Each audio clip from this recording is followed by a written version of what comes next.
everyone, and welcome to another edition of the Mr. Warren Hayes Show. I, of course, am Mr. Warren Hayes, and this is a podcast about pro wrestling. That's what we do here. We talk about pro wrestling for a couple of hours right here on youtube.com/Mr. Warren Hayes or on your favorite podcast application.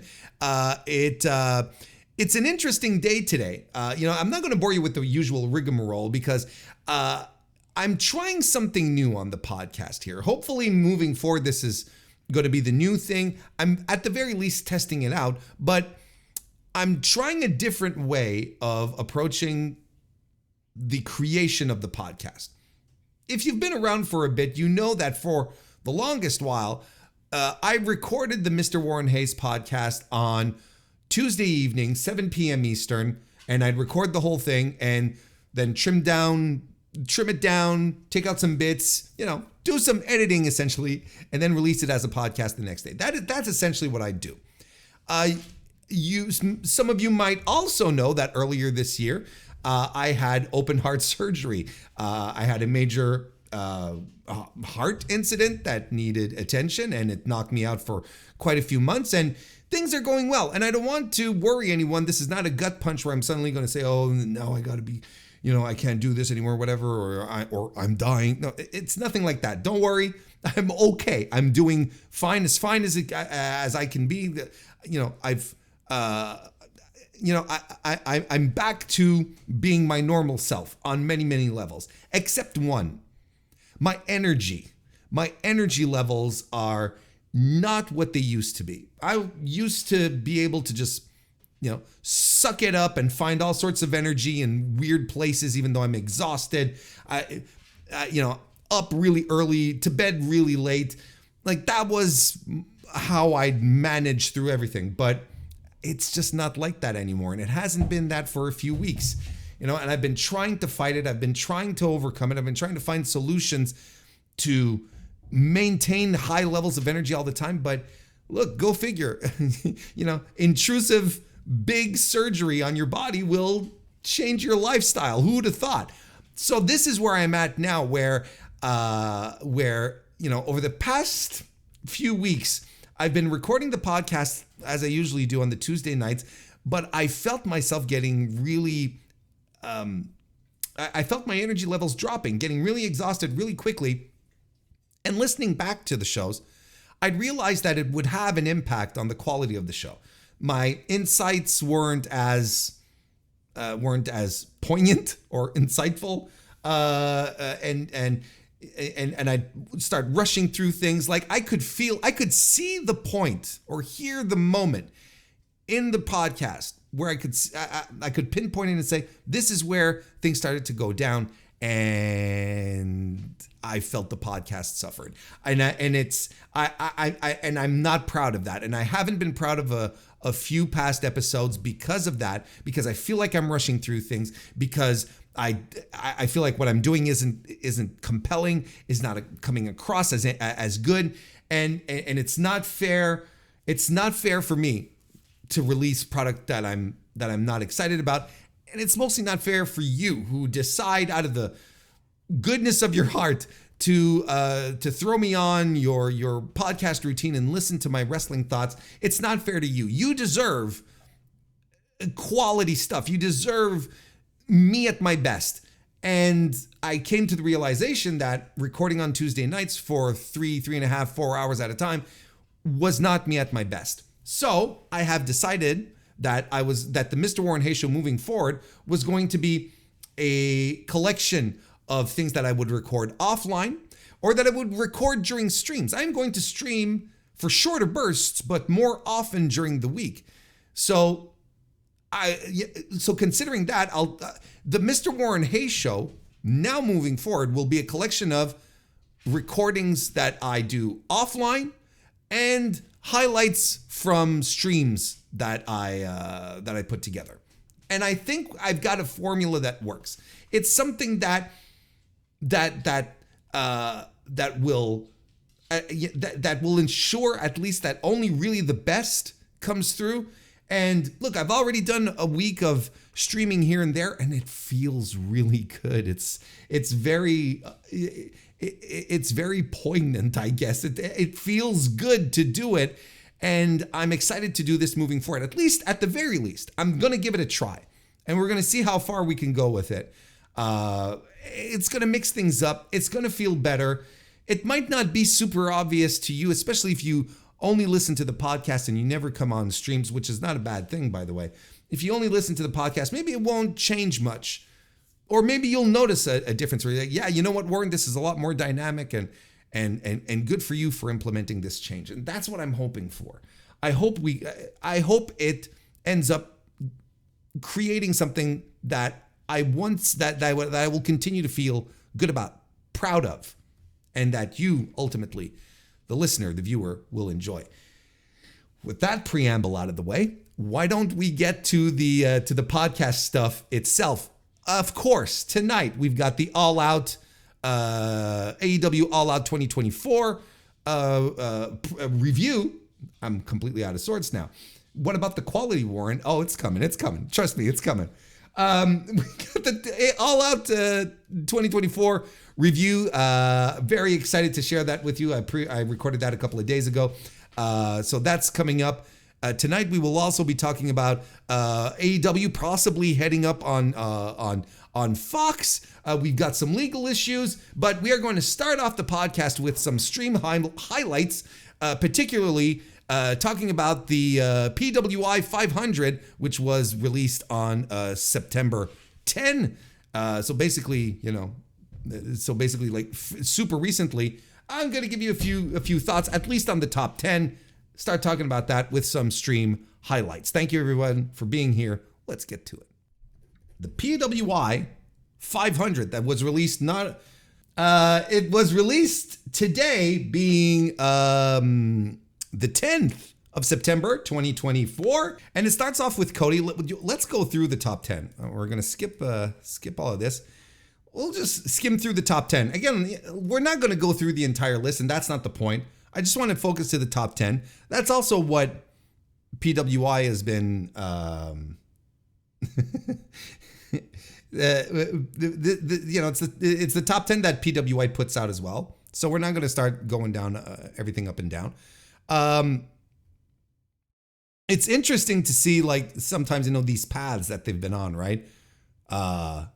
Like you can see in 07, Cody was 172nd. And even last year he was at number 10. You can see it bounced around quite a bit. Number 7 in 2020. That's really interesting. But he's the guy at number 1 for PWI. And look, honestly, I don't, especially when you consider the criteria. And okay, the primary criteria is in-ring achievement, so win-loss records, championships, tournaments won. The influence, so visibility and prestige within a promotion and or the industry. And technical ability, quality of moves, matches, in-ring storytelling. Competition, so the success against varied and highest quality opponents. And activity, so you have to have minimum 10 singles matches for this list, non-tag matches, or barring this, 6 matches in separate months. So that's the criteria essentially to qualify. I know them, but I know what the criteria is. It's like I'd prefer to read them off, because then I stutter and I try to find like I can't communicate it well, is what I'm trying to say. And I am just always happy to be there. So, I mean, it's hard to give this to anyone else, I think, this year than Cody. Ever since WrestleMania last year, I think he's established himself as a top star in WWE, in a company that has difficulty, like sincere, true difficulty in creating top stars that aren't Roman Reigns. This guy came in and was pushed to be a star and has been a star since. And I think the finishing the story bit coupled with his feud with the Bloodline, kept him always in the conversation, made things interesting and dramatic for WWE fans who were really, really into it. And it was the talk of the wrestling world. Like, I don't care who you were or where you, what circles you gravitate in. That was somehow part of the discussion wherever you'd go. There'd be people talking about finishing the story, whether it was just to meme or were sincerely invested in it. You know, there was a lot of that. I think ultimately his loss at WrestleMania 39, not that far back, that his loss at WrestleMania 39 was probably a good thing. I think it turns out, with the benefit of hindsight, I think it kept him hotter for an entire year. It was a tremendous WrestleMania match. People were into it. People were excited to see it. There was so much speculation as to whether he was going to win or they were going to just, screw him over again, which honestly could have been a thing. But look, let's not rehash that. I think he's doing a good job being the top the top visage, not just baby face, but face, right? Of the company while Roman is not there. I mean, you see it the moment Roman comes back, everyone's heads turn this way. And that's a whole other story, right? That's a whole other, that'll be a whole other discussion for later. But when Roman shows up in a room, then he grabs all the attention. And that's kind of to Cody's detriment. But Cody did his role perfectly. He was the underdog. He worked from beneath, and it just turned out perfectly. And look, business is extraordinarily good. You gotta give him that. Record ratings, sellout shows, sellout venues, sellout, record gates. Like, it's an incredible run that he's had, and it's hard to not give him his props here. I think it's a good choice, and like Kristen points out in the chat, not a single person in the committee argued against Cody. I think it's, for a lot of the metrics, he's right up there, and it would have been hard to pick anyone else, quite frankly. As far as Swerve Strickland, listen, he's number 2. But in any other year, I believe I am not doing the Nana dance. I am not that desperate for donations. I'm not going to drive off the bit of audience that I already have.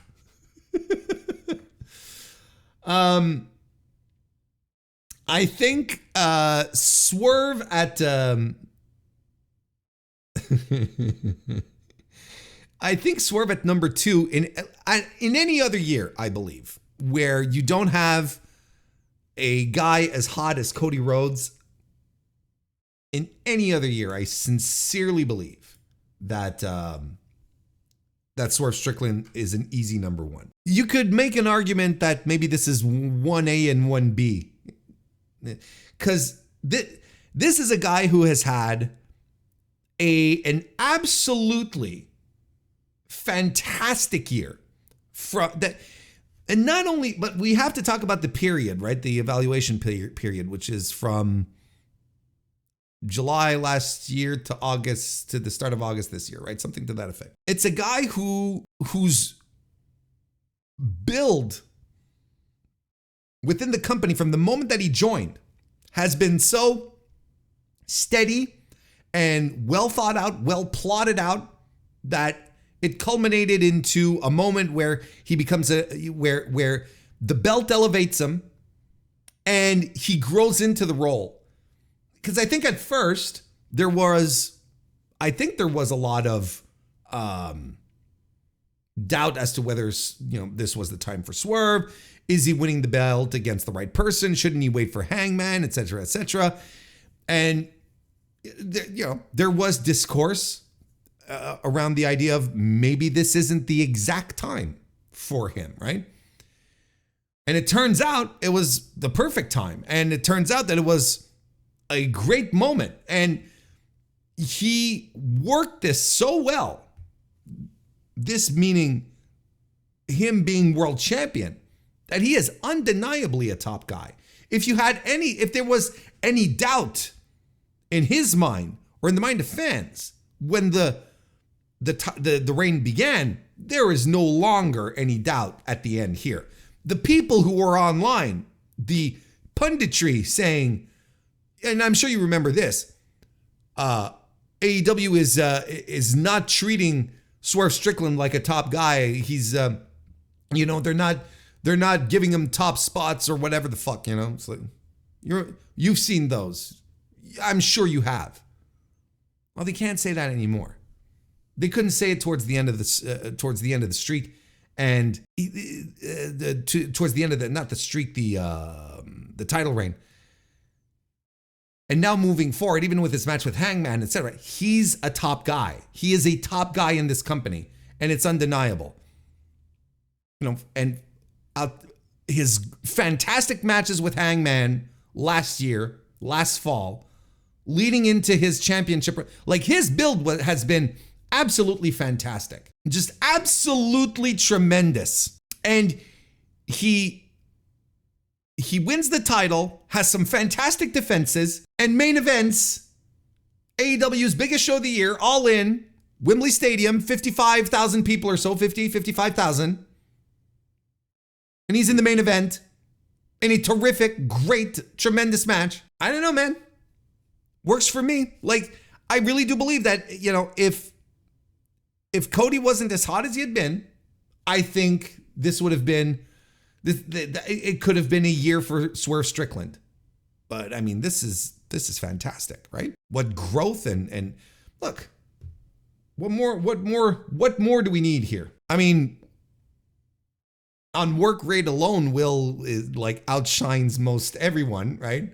I think the only, I'm not in the committee, but I'm not in the committee, so I'm not privy to all these conversations. But Will Ospreay at number 3 probably means, it's just because he didn't hold any world heavyweight titles, not like the AEW world title, like the undisputed WWE championship, right?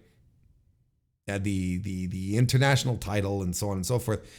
But this guy, what can you say about Will Ospreay that hasn't already been said at this point? There's no new analysis. It's Will Ospreay.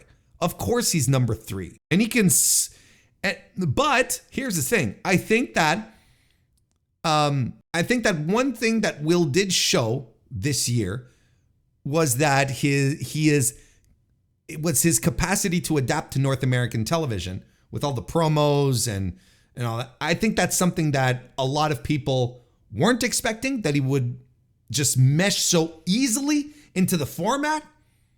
And he has been phenomenal, just phenomenal, not just in the ring. He's been a phenomenal promo. He was 17th last year, up to number 3, and it is his highest rank ever.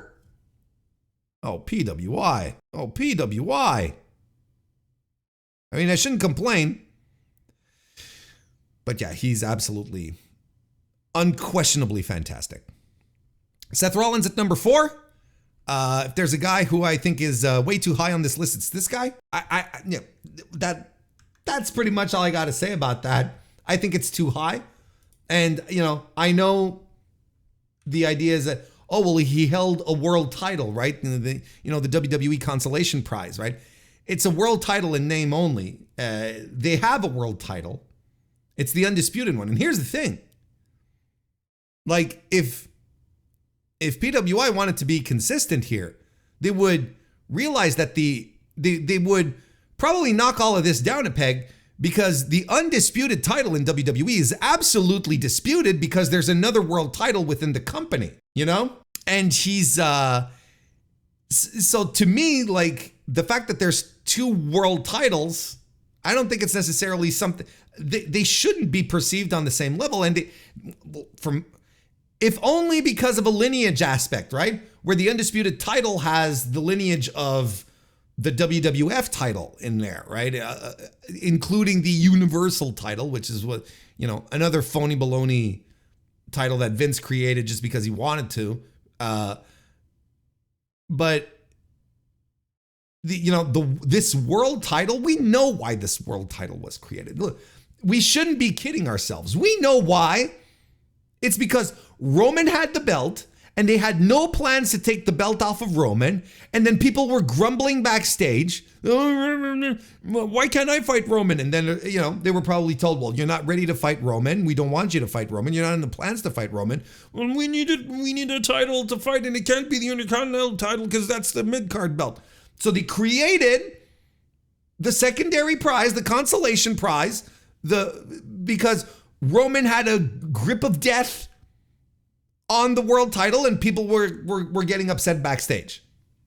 We know that this is absolutely the reason. So Seth Rollins having a run with the secondary prize is like, whatever. Like, I know a lot of people get excited about it. They get a lot of people get excited about Gunther being a world champion, but he's not really a world champion. You know? It's not like just because they're calling it the world championship doesn't. I can start a federation tomorrow, like in my living room, you know, just right over there, and Juno can be a manager, and I can have people fight, and I can have a world championship set up. It doesn't make it a world championship just because I'm calling it a world championship. I don't know. I think WWE fans have a tendency to think of Seth as their workhorse wrestler. And I think there are better workhorse wrestlers in WWE than him. And I think Cody is one of them. I think Seth is a good little wrestler. He's a good wrestler. Don't get me wrong, but he's not this incredible machine, I think, that everyone seems to think he is. I think his gimmick is annoying. And look, I'm sorry, but getting into a feud with admitted lower mid-carder Shinsuke Nakamura over a fake world title is not top 5 material for me. That's all. I think he's way too high. What else do we got? Tetsuya Naito at number 5. There's a guy that should be won the G1, won the title back in the Tokyo Dome, main eventing Wrestle Kingdom once again, completing his own story. But since we're not like calling it a story in and about itself, since we're not calling it a story, right?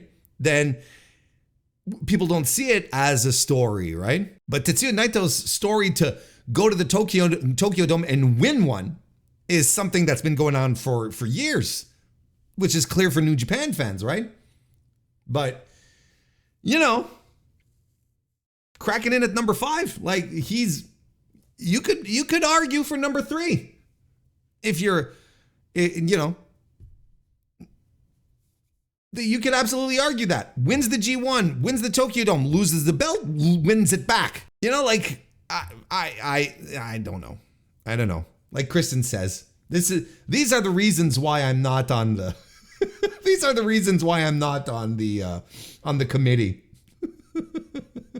Then we have good old Damian Priest at number 6, who again is incredibly high. Again, is it because of the consolation prize, the phony baloney world title? How is Damian Priest a top 10 guy? He didn't even he stole the title off of a Money in the Bank cash-in. He didn't even win it. Like, I don't understand. Yeah, I do revere secondary titles. And it's the same thing in WWE. The Intercontinental title has a tremendous history and should be respected. And I was part of people who were complaining a couple of years ago when they weren't even putting it on pay-per-views. In that Ricochet run, you remember that? When Ricochet had the title and Ricochet couldn't even show up on the pay-per-views, right? In the case here, this is not the title has been created to be a world title. It's not supposed to be perceived as a secondary title. And I don't even perceive it as a secondary title. It's a consolation prize. There are titles, singles titles in WWE that are more meaningful than this one, than the world title. The Intercontinental title being one of them. And the US title carries the long lineage of WCW right from the NWA as well. And that's one that they could be using better too. Because I think I would be. I think maybe not the 24/7 man.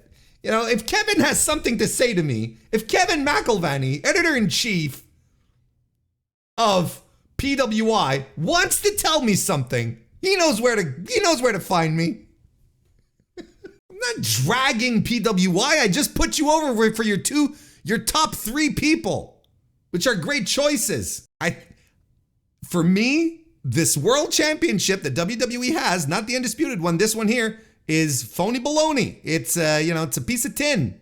It's a piece of tin on a belt strap, and then like I said, and I can't hammer this home enough, your top title is disputed because you put in another world title.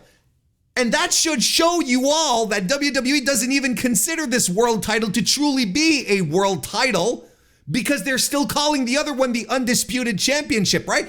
And yet, why was it undisputed? Because for a long while, they had two world championship belts, remember? And that's why they merged them together. And to make there's one undisputed world champion. But now it's not true anymore. Now, if WWE really thought that Gunther's world championship was indeed a world championship, Cody's title would not be undisputed anymore. And you all know I'm right. MJF at number 7. We love the Max here. I would have put him higher, personally. He carried the belt for a good part of the evaluation period. He had some tremendously very good competition along the way. We're not just fighting unmotivated Shinsuke Nakamura. We're fighting top names in AEW along the way. Now, was it his shining? Was the Brochacho stuff his shining moment? No, it was not. It actually, I think it harmed AEW's business. I think it distracted from what AEW does best, and I think it did drive away some wrestling, some fans. I think it did end up driving people away. So, is he top 5? Well, I think he has legitimately more accomplishments than Seth Rollins, so maybe. Jon Moxley at number 8 is very high. And this is coming from me, who is an admitted, I'm an admitted Jon Moxley fan. I love the guy. And I think he's way too high. And I get it. He won the IWGP World Heavyweight Championship. It's not a heavyweight championship. A World Heavyweight Championship. Yeah, that's right. Which is a big deal. But his reign was nonsense. Like Jon Moxley, objectively speaking. And again, remember, I am a guy who loves Jon Moxley here. Moxley's run with the IWGP World title is arguably one of the worst IWGP World title runs. Like, it was not good. What are we doing? We're defending against Ren Narita? Like, come on. We're defending against we're defending against Powerhouse Hobbs on Dynamite. Like, no disrespect to Powerhouse Hobbs, hell no. Like, he could snap me in half and then take both of those halves and snap them into fourths. No disrespect to Powerhouse Hobbs, but he's not world championship material yet, and he's definitely not IWGP championship material stuff either. What are we doing? Like, it was a terrible run. And business wasn't good when John was around either. And it was very controversial. Japanese fans did not care for it much. I don't know. It's a little high. Gunther at number 9? Yeah, see, I think he could have been a little higher. You know, Gunther is fantastically booked. He had a tremendous reign with the IC title, and he became synonymous with it. I don't know. I think he could have been. I think he could have been a little higher. I like Gunther. Mystico could have abso-friggin-lutely be higher than this. Because here's one thing. Here is one thing that, you know, what one of the criteria is, you know, influence in their promotion and whatnot. There is not a single other schmo on this list who can say that every week, or nearly every week, every Friday night, they fill out a 16,000 arena, 14 to 16,000 people every Friday night to come to see this guy wrestle. There's not a single other guy on this list who can say, yes, I can, me too, I do that as well. No one. Mystico is a top 5. And especially this year. Especially now that he started wrestling in North America again. And getting people excited. He's held the you know, I know a lot of people say, well, he's held his title, what is it, the which one is it? Like, there's a dozen titles in CMLL, I don't remember. But he held his title for over 2,000 days.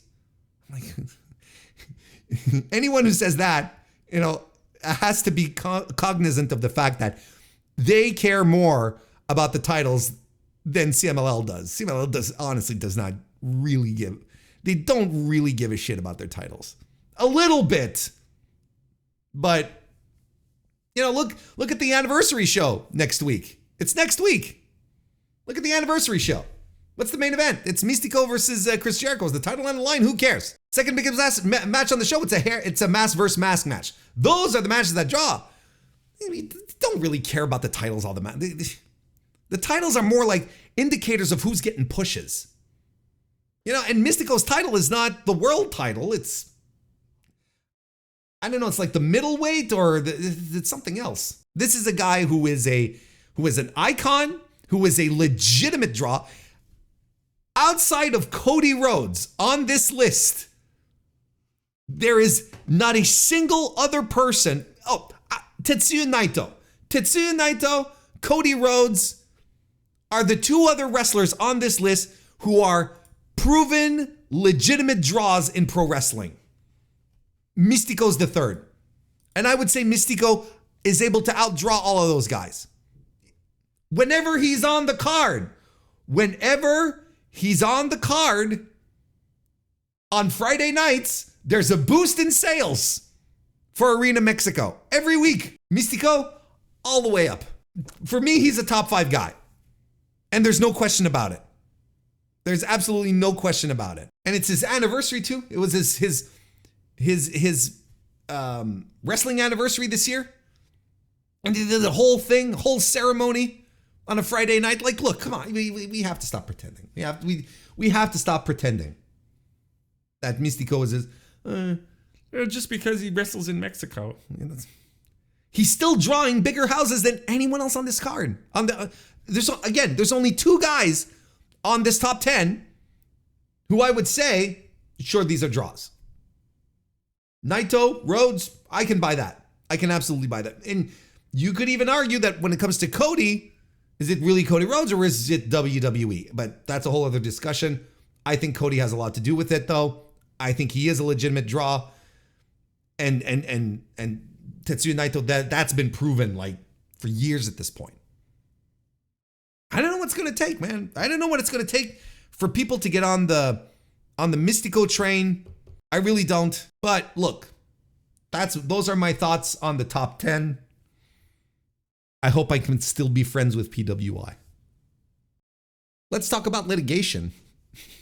How about that? Are you excited to talk about lawsuits and legal proceedings and procedures? That's what we're going to do here for a little bit. Over the past couple of weeks, yeah, I know. Is this a wrestling podcast or a legal podcast? No. I don't pretend to be any kind of legal expert, but I do like to talk about these things because I think it's important nonetheless, and it makes for some good stories at the same time, especially when they're connected to past stories like this first lawsuit that we're going to talk about. And we're talking about two specific lawsuits. We're going to start with this one here. That stems from a situation that kind of blew up online, so it's already like captivated the minds of a lot of wrestling fans. But wrestling commentator Kevin Kelly and the tag team of Brent and Brandon Tate have filed a lawsuit against All Elite Wrestling, Tony Khan, and Ian Riccoboni. In the case of All Elite Wrestling, they're alleging breach of contract, misclassification of employment status, and defamation, which also, within which Tony Khan and Ian Riccoboni are inserted into that. The suit was filed in Philadelphia County Court on August 30th, but made its way to public awareness only on September 4th, and they are represented by wrestling lawyer extraordinaire Stephen P. New. We read the complaint live on stream on youtube.com/MrWarrenHayes. I've been streaming a lot more, by the way, over the past couple of weeks. There's some fun tidbits that happened there, and we actually read through the entire complaint on stream, which was, pretty interesting. And sometimes, look, I know people get into the lawsuits and don't read them. So I'm like, well, what kind of public service can I provide here? Maybe if I read the lawsuit to people, then wouldn't that be wouldn't that be a good service that would be providing for the minds of wrestling fans everywhere? I think so. But so, we read through that. So essentially, this is some of the information that we were able to glean from reading through the entire filing. In the case of Kevin Kelly, because there's a couple of sections to this, and there's different there's different complaints despite them being similar here. Let's start with Kevin Kelly's specific complaints here. He's, of course, suing, amongst other things, for wrongful termination and defamation, like we mentioned. Kelly claims that he was fired from his AEW position after a dispute with fellow commentator Ian Riccoboni. He alleges that Riccoboni defamed him online by linking him to the QAnon conspiracy theory, causing significant damage to his reputation. This is because Kevin Kelly, under his, I believe, if I remember correctly, on his Facebook page, which is under his shoot name, Kevin Foote, was promoting the Sound of Freedom film, which was, the film, the movie that was based on the real story of this guy, Tim Ballard, who was previously, if I'm not mistaken, a former government agent, U.S. government agent, who then started up this anti-child trafficking outfit. I can't remember off the top of my head what the name is. Operation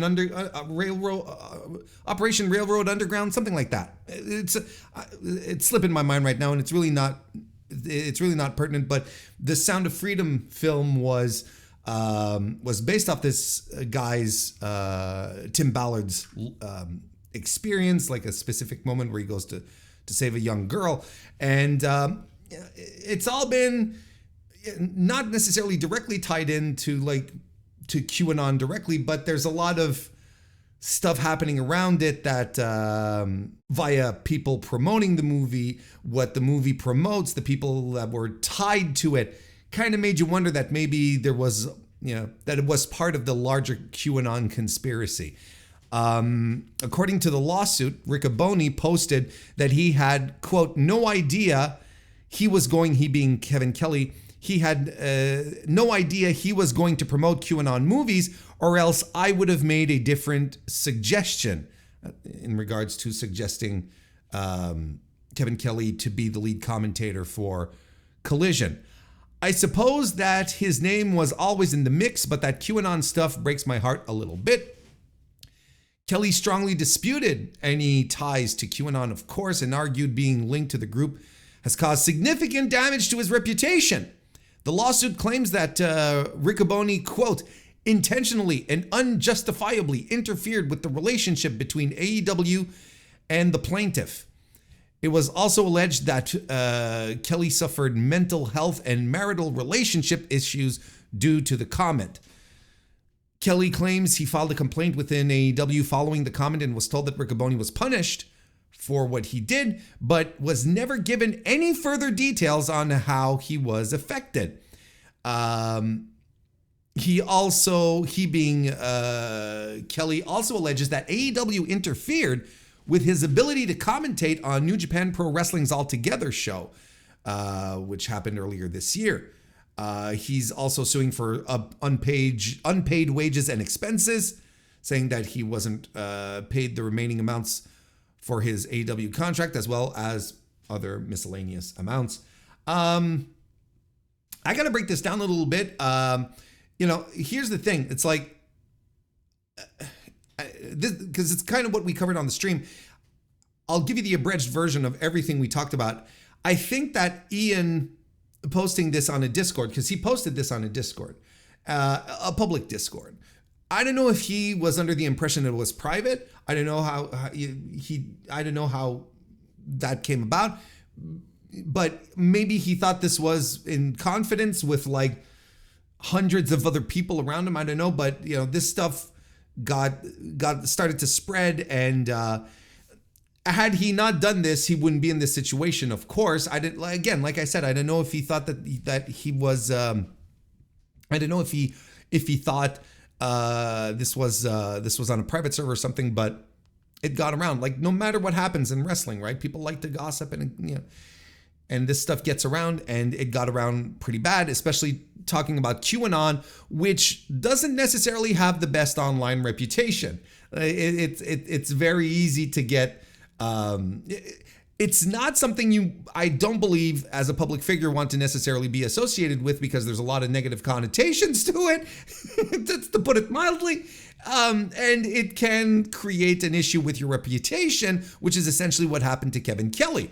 Now, if Kevin Kelly is going around on his shoot account, promoting the film and not going on Twitter, on which he was very active on, I kind of think he knew what he was getting himself into. I think he knew what was up here. I don't think he promoted the Sound of Freedom film there, right? Because again, if I remember correctly, there was this campaign that was being pushed by a lot of conservatives, right-wing conservatives. Is there any other type of conservative? Who were saying, go watch this movie. This is the movie Hollywood doesn't want you to see. Ask that your local movie theaters show the movie, that they put it on their schedule so that people can see it. And it was a very grassroots thing. There was very little like paid marketing. It was a very grassroots thing that was going on. And Kelly just embarked on that, right? And he started talking about it on Twitter once the Ian stuff started getting out, if I'm not mistaken, and he was posting through this. Now, what Kevin could have done too is just shut himself down and not say a thing, right? He could have just like, okay, I'm not saying a word about this. But he posted through it. He was being confrontational with people who were challenging him on Twitter. And he was being very confrontational about it, very evasive at the same time in regards to in regards to the movie itself and what it represented, saying, it's not a QAnon thing. It's about, the dangers, the horrors of child trafficking. Are you not pro-child? Are you pro-child trafficking? If it was one of those. It's sort of. It would sort of turn into these types of discourses, right? Was, well, if you're against this movie, you must be pro-child trafficking. And look, it's not black and white like that. But look, let's just skip over that for now. But the point regarding that specific detail, but in a sense, Kevin Kelly brought this a lot on himself as well. I don't think he was completely ignorant of what associations were happening with the movie. He did it nonetheless. He did it on his shoot account. So, on his Facebook account under his shoot name. So I would assume that he was like, look, I'm going to do this here, which is for another circle of people. And, because I don't want it to get out into the rest of the world, because I guess he felt the negative connotation that accompanied the movie. Well, he did it. Ian reacted the way he did, and he just kept going. He being Kelly. So he sort of brought this on himself as well. He could have just stopped, but it continued. And there's also instances where he was very upset at AEW and was expressing that discontent on Twitter. I don't know if Ian is all that responsible for this defamation. I think there's a lot of what happened here that Kevin Kelly is responsible for himself, saying that he suffered mental health and marital relationship issues because of the comment, because Ian Riccoboni said, yeah, QAnon thing, I've kind of, what? Yeah, I kind of think it's a bit of a stretch, What is very interesting, and he also mentioned, in his complaint that he lodged a complaint with AEW and never got any feedback as to how Ian was punished, or if he was punished at all. And I think that's not necessarily, I don't know how that works in all companies, but I don't think an HR representative is obliged to follow up with you and say, this is what we did. Like what kind of sanctions were imposed. I think they can be vague about it. It is kind of weird that he never got any feedback, but I don't know if that's like some kind of legal responsibility that AEW has to do some follow-ups here, as a company, right? I don't know. I've never been in an HR issue at work because I'm a cool guy. One thing that is interesting in his complaint here is that he said is that he alleges that AEW interfered with his ability to commentate for the All Japan show, basically telling him, it's like, no, you're not going to, basically finagling with their partner AEW and their partner New Japan to prevent Kevin Kelly from calling the match or the card. I don't know what to think about that. There's obviously some politics involved here, so I don't know what that means. I find that it is a very serious allegation. Like, quite frankly, this is something that is a very, very serious allegation, and proven to be true. That kind of sucks, because you would then let Kevin Kelly go off and do whatever the hell he wants at that point, especially once he's released. Because the All Together card wasn't it after he was released? I legitimately don't remember. What I see here is, it was in May, and he was released in March. So, I mean, that's a pretty serious allegation. That is a legitimately serious allegation. So we'll just have to see how AEW defends itself in that circumstance. But that's pretty significant. If AEW is calling up their partners and say, don't hire this guy, that's not cool. But yeah, overall, I'm like, there's a lot of what Kevin Kelly is complaining about is alleging here that really he did have a hand in, and he took it upon himself to make the situation worse. Let's put it that way. As far as the Tate brothers' claims go in this lawsuit, they are also suing for defamation and misrepresentation. The Tates allege that AEW president Tony Khan falsely accused them of being no-shows for events, despite being told that their release was due to budget cuts. Because that's what essentially what was reported. But Tony Khan at a press at the post-show media scrum, or was it a pre-show? It was in one of the media events for Supercard of Honor. He flat out said that, yeah, we fired the Tates because they'd no-show dates. There was something about not using the same airport that AEW usually used. They said they used them to. They said they were sent to, or they were supposed to leave from another airport, and the Tates went to the usual airport, and so they missed their flight, so they couldn't make the date. And that this happened like one time, and this is so the allegation is that the Tates were in good faith here, and that AEW didn't properly communicate to them their point of departure, which I can buy, honestly, because AEW has kind of a history of being a little messy when it comes to transporting talent. We're just going to leave it at that. So they claim that this defamation damaged their reputation and earnings. And again, this is something I can buy. I don't think there's there's a lot worse than that. I was going to say that I don't think there's anything worse than being referred to in pro wrestling as someone who is unreliable. Yeah, there's worse, but it's nonetheless a black stain. It's one that you don't want to have, especially when you're an independent wrestler. It's not a reputation that you want, because it will go around. Wrestling is not the world of wrestling isn't that big. People talk like, oh, the Tates, they're cool and all, but they don't make their dates. Well, bookers are going to be a little chillier at the idea of booking you on a show. And of course, they're also suing for unpaid wages and expenses. And then in the lawsuit as well, they're challenging the arbitration clause as well as the talent classification. Basically, were they truly independent contractors, or were they employees, essentially, like the grand debate in pro wrestling?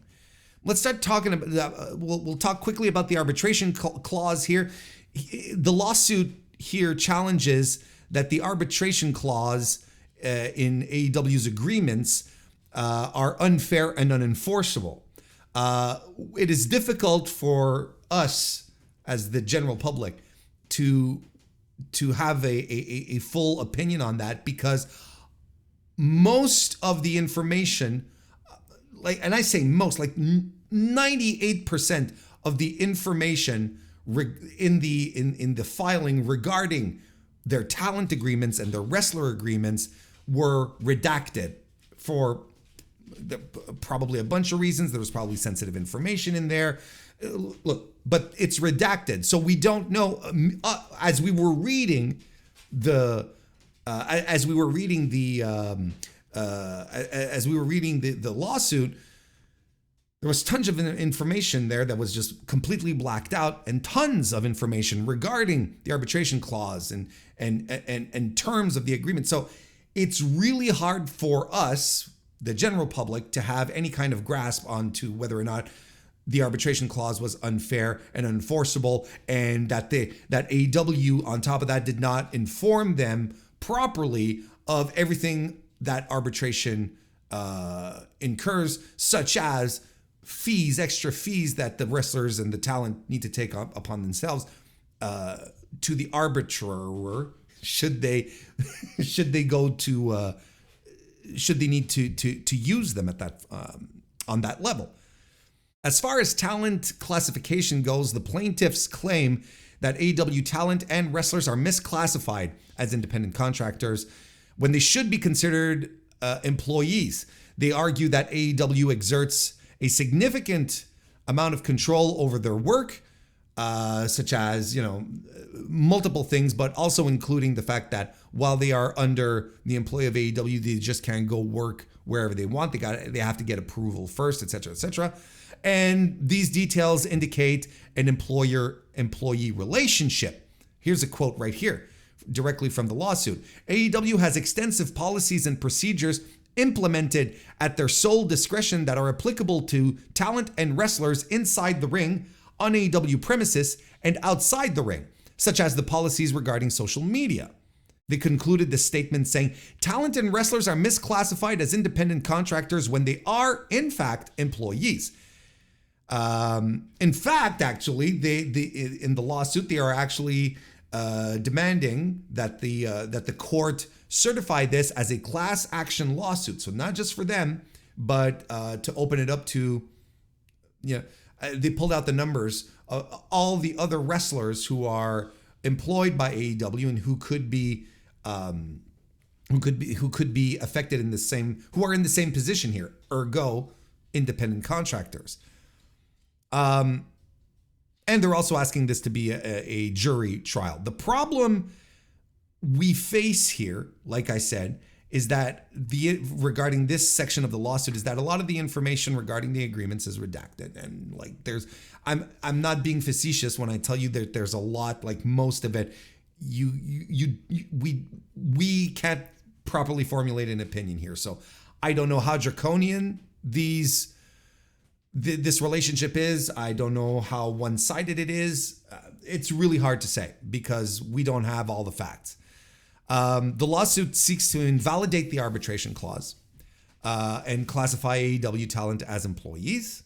And the plaintiffs, of course, are seeking monetary damages for the alleged breaches of contract and the defamation. Just to wrap this all up, that's of course the gist of it. Look, I see this in two ways. I think the defamation lawsuits are so weird because they're usually very difficult to prove.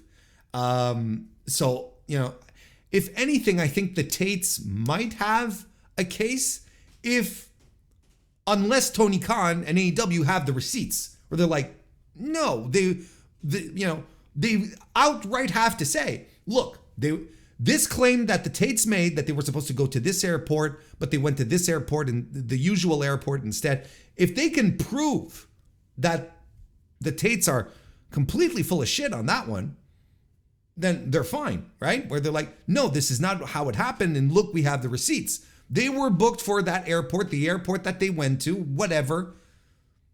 And they were communicated on this, through these means, and they acknowledge receipt and all.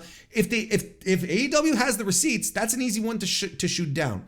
The Riccoboni stuff with Kevin Kelly, that one's a little more wibbly wobbly, and I think this is the kind of thing that just ends up being either just settled and we'll never speak of this ever again.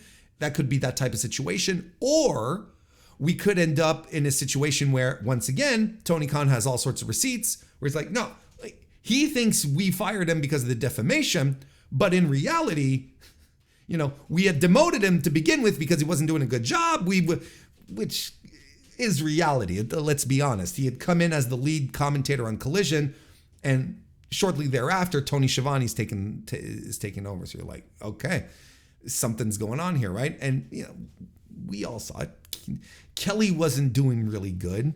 I don't think he was. I don't think the lead chair was for him. Let's put it that way. And maybe AEW will come in with a whole bunch of reasons, say, no, we fired him because of this, and this, and the defamation thing. Well, yeah, maybe it pushed us over the edge, kind of thing. But ultimately, our decision was already made, or blah blah blah, or whatever the hell. But this thing about AEW keeping Kevin Kelly from commentating on the All Together show, brother, that's going to need. you're going to have to show some proper receipts for that one. Like, whichever way. AEW is in a really difficult position here where it's like, how am I supposed to prove that that I did not have a conversation about a thing with someone? How am I supposed? It's easy to prove that you had a conversation, but it's difficult to prove that you did not have a conversation, because if it didn't happen, you don't have any receipts. So Kelly better have something, a strong ace up his sleeve on that one. And frankly, I don't want to give the impression that I'm defending anyone here. I think this is a very egregious allegation. Like, because if AEW did interfere after he was fired to keep him from working a New Japan show, yeah, that's kind of bullshit. It's kind of bullshit. So it's going to be an interesting one. I fully suspect this to be settled out of court. Like 100% expect this to be settled out of court. There is Stephen P. New is going to, he's going around waving the flag of doing this and trying to make a class action lawsuit for all of the wrestlers out there, and to try and change these egregious processes, these take it or leave it deals that pro wrestling has. He's trying to be the next Atticus Finch of pro res, but in reality, it's not going to happen. There's not going to be any changes. This is all going to be settled out of court, and the boys here are going to get what they want. And I don't know. This might turn into a class action thing, but I think it's going to be settled out of court. There are way too many industry secrets here, AEW secrets here, for them to want this to move forward to the general public, I believe. The second lawsuit I want to talk about is the one regarding a punk rock musician who sued Cody Rhodes, WWE, or is suing, I should say, Cody Rhodes, WWE, and Fanatics over the American Nightmare trademark. Because nothing says punk rock like trademark litigation. Wesley Isold is a punk rock musician. He's the frontman of a band named American Nightmare. Filed a lawsuit on September 4th against WWE wrestler Cody Rhodes, WWE itself, and their merchandise partner Fanatics, alleging trademark infringement, breach of contract, and intentional interference with contractual relations. The lawsuit, filed in federal court in California, centers around the use of the trademark American Nightmare, which Isold registered in 2016 for use in music, clothing, and entertainment services. In 2019, Cody Rhodes also registered a similar trademark for wrestling-related activities. Isold opposed the filing, but the parties reached a settlement in 2021 that allowed Rhodes to use the American Nightmare trademark under certain conditions, and they're fairly specific, I gotta say. Rhodes was required to use his name, his likeness, or wrestling-related imagery on merchandise featuring the American Nightmare trademark in a size at least 75% larger than the text itself. Like, it's pretty specific, right? And Cody also agreed to a one-time payment of $30,000 to Isold as part of the settlement. Isold also now claims that Cody Rhodes, WWE, and Fanatics have violated this agreement by selling merchandise that fails to meet this criteria. Specifically, he points to, in the lawsuit, and there's even exhibits and everything when we went through it, we saw the whole thing. We saw all the graphics and the things that he's challenging. He points to the Crown t-shirt design that was sold on WWE's Fanatics shop, which prominently displayed the American Nightmare phrase without sufficient reference to Rhodes or pro wrestling, any type of imagery, right? Guys in spandex or a turnbuckle. Isold alleges that this caused confusion among fans of both his band and WWE. He also claims that despite sending the cease and desist letters to defendants, he has received no satisfactory outcome or response. Isold agrees that many WWE merchandise items sold through Fanatics prominently feature the American Nightmare phrase with little or no reference to Rhodes or wrestling imagery, potentially confusing fans. And he's not wrong. again, in the exhibit, there are, he shows multiple instances of Cody Rhodes merch, which only reads American Nightmare on the WWE shop. So again, he's not wrong. And Isold is seeking damages anywhere from $150,000 to $900,000 related to federal trademark infringement. Again, we read through the entire document online, on the stream, I should say, a couple of days ago, and to be quite honest, it was kind of funny. Like, I understand you're going to court, you're an artist, you're a public figure, you do concerts, you have to puff your chest a little bit in these circumstances and say, well, I'm not just a band that operates out of, Eugene, Oregon. No, I'm all over the place. And, he was establishing, saying, that his band, American Nightmare, was like one of these super influential punk bands in American punk history. And I'm like, no, look, I would say that I have a pretty good grasp on alternative, indie, counterculture music, non-mainstream. I had never heard of American Nightmare until I read that lawsuit. Not even close to hearing about it. I had heard of another band. He has another band called Cold Cave, which I had heard of. But American Nightmare doesn't even ring a bell. Anyway, we went through the whole thing. It was actually kind of funny to read those parts where he's trying to establish himself as, a really big deal, and American Nightmare being this, this band. And I think we even pulled up the old Spotify to check out some of to check out, well, how popular is he? Well, he has like 21,000 streams per month.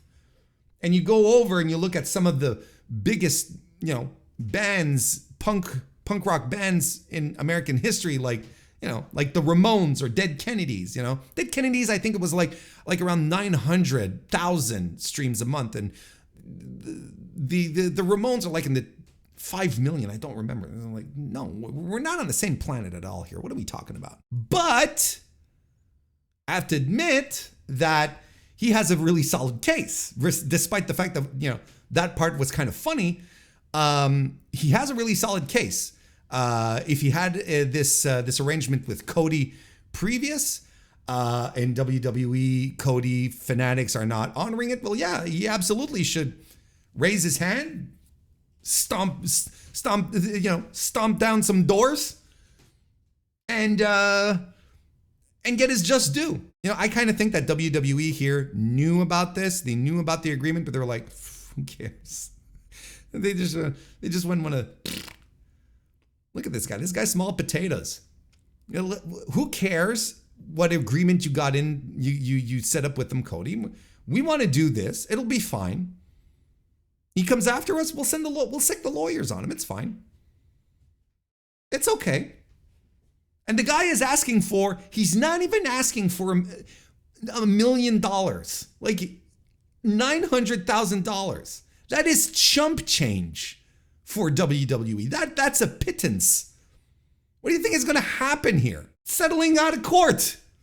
And he's going to get his money, and we're never going to hear about it again. He'll probably renounce the rights or whatever, he'll come into some other agreement with WWE where, whenever American Nightmare t-shirts are sold off of the WWE shop, he'll get like 0.75% of all the proceeds. Like, it doesn't matter. Like, he's going to win here, but he's not winning enough. He's not being disruptive enough for WWE to even consider this. Like, I wouldn't be surprised that WWE doesn't just give this to their paralegals. It's like, figure this one out. While the big boys do real law, we take care of the real, law business things. We've got one or two suits which require a little more attention than this. That require a little more brain power, a little more effort. You give this to the juniors, give this to the paralegals, give this to the interns. Have them negotiate the whole thing. $900,000? Come on now. But again, like I said, the guy has a really strong case. I think he's got a legitimately strong case in this because he's got all of this set up. I mean, nothing might ever come out of this, and it'll probably be settled out of court, and we'll probably only find out in an earnings call, on a TKO earnings call at some point. Like, that, no one's going to publicize this, right? So, yeah, look, again, we'll see what happens. It's another interesting little legalese thing that's going on in pro wrestling right now, and we'll keep an eye on them. We'll see if anything ever happens between Wesley Isold and Cody Rhodes, or the Kevin Kelly and the Tates, which is fundamentally a much more interesting lawsuit that can have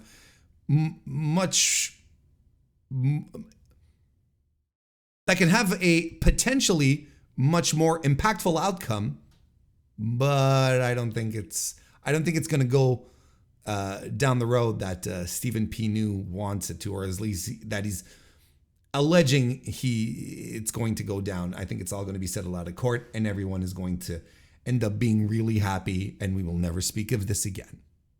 A couple of days ago, right, September 7, 2024, we had a report that All Elite Wrestling had filed a trademark for AEW Shockwave.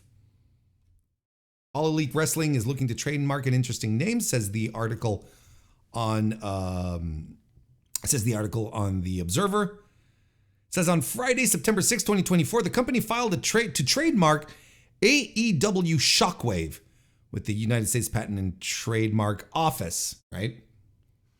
While it's not yet clear how the company intends to use the name, the purposes listed in the filing include entertainment in the nature of wrestling contests, entertainment services in the nature of live professional wrestling performances, entertainment services in the nature of production of professional wrestling programs and events, entertainment services, namely production and distribution of ongoing television programs in the field of professional wrestling. Isn't that interesting? This is kind of the same kind of filings that they did, like for AEW Dynamite and AEW Rampage and AEW Collision. It's pretty much all the same type of verbiage that's used here. So that's very interesting. And then things start to get a little spicy. If we, Tony Khan here at the AEW All Out press conference said that AEW is set to create a shockwave throughout all of professional wrestling. Oh, I wonder if that has something to do with this new trademark that he filed, right? So the article here basically says that Tony didn't give much of a hint as to how the trademark will be utilized when Corey Lieb of Wrestling Observer asked about the trademark at the AEW All Out post-show press conference. This is the quote here from Tony. It would be safe to say that AEW is set to create a shockwave throughout all of professional wrestling. I think people are going to be talking about what they saw at All Out. Well, you ain't kidding there, pal. Which was a huge business success for us. Did really, really well at the Now Arena, which is true. Big sellout show. Sellout? And also really did well on pay-per-view. I'm super excited to see how well it did. I think it bodes well and creates anticipation for Dynamite. We'll continue to send that shockwave through the world of professional wrestling here at AEW. So that's an interesting little tidbit. And you kind of don't pay no mind. You're just like, oh, okay. Our pal Suit Williams over at Voice of Wrestling, he tweeted this out with all of the eyeballs. 2 images. This is the first one here. Dave Meltzer via Wrestling Observer Radio on AEW's negotiations with other TV networks, saying they might not have an exclusive deal with Warner Bros. Discovery. There are negotiations, this is the quote here from Dave. There are negotiations going on when it comes outside of WBD. There's stuff that will go on WBD. There's stuff that is being negotiated for outside of WBD. I don't know where the status of those deals are, but it does not look necessarily like an exclusive deal with WBD. Very interesting. Very, very interesting. And I agree with chat. I mean, the AEW has more than enough roster, more than enough people on the books right now to set up another show. Like, I don't have an issue with them doing another show. In fact, I kind of want my North American promotions to be successful and do well. And if part of that success is more TV shows, more people on these shows, more wrestlers getting paid good money, AEW becoming solvent so that we can continue down this path for years, I'm completely fine with that. And this is not a WWE hate thing. This is just like a nature of the business thing. This is just a thing that should be happening if you're into a healthy environment in which the sport of kings can thrive. And WWE was the only game in town for decades. You can try to feed me all the nonsense you want and tell me that, Vince brought wrestling into the mainstream. Vince was the best thing that happened to pro wrestling. No, Vince was the best thing to happen to WWE. And it never elevated pro wrestling. It elevated WWE. It never elevated pro wrestling because Vince made it a point to stomp out all of his competition whenever it would prove to be even remotely significantly a significant competitor to what he was doing. If he was trying to horn in on his racket, he'd just turn around and try to cut its legs off, not compete, destroy them. And there is more than enough proof of that happening out there. Moving on, back to this thing here. So that's what Dave talked about on Wrestling Observer Radio. This is the post that one of the two images that Suit shared. Here's the second one from the board, the Wrestling Observer News board. Said this. These are all things that were clipped from yesterday, from the 8th. Thought Dave made an interesting remark on last night's Wrestling Observer Radio when talking about the SmackDown recap with Brian. When Brian noted WWE aired a video praising Fox, and Dave, totally offhand, said, quote, "Do you think they'll regret that in a few weeks?" Unquote. And that, of course, has sent the speculation out going completely bonkers and wild. Now it's like people are going around scratching their chins and sort of like in dismay. It's like, hold on a second, wait, no, hang on a second, wait.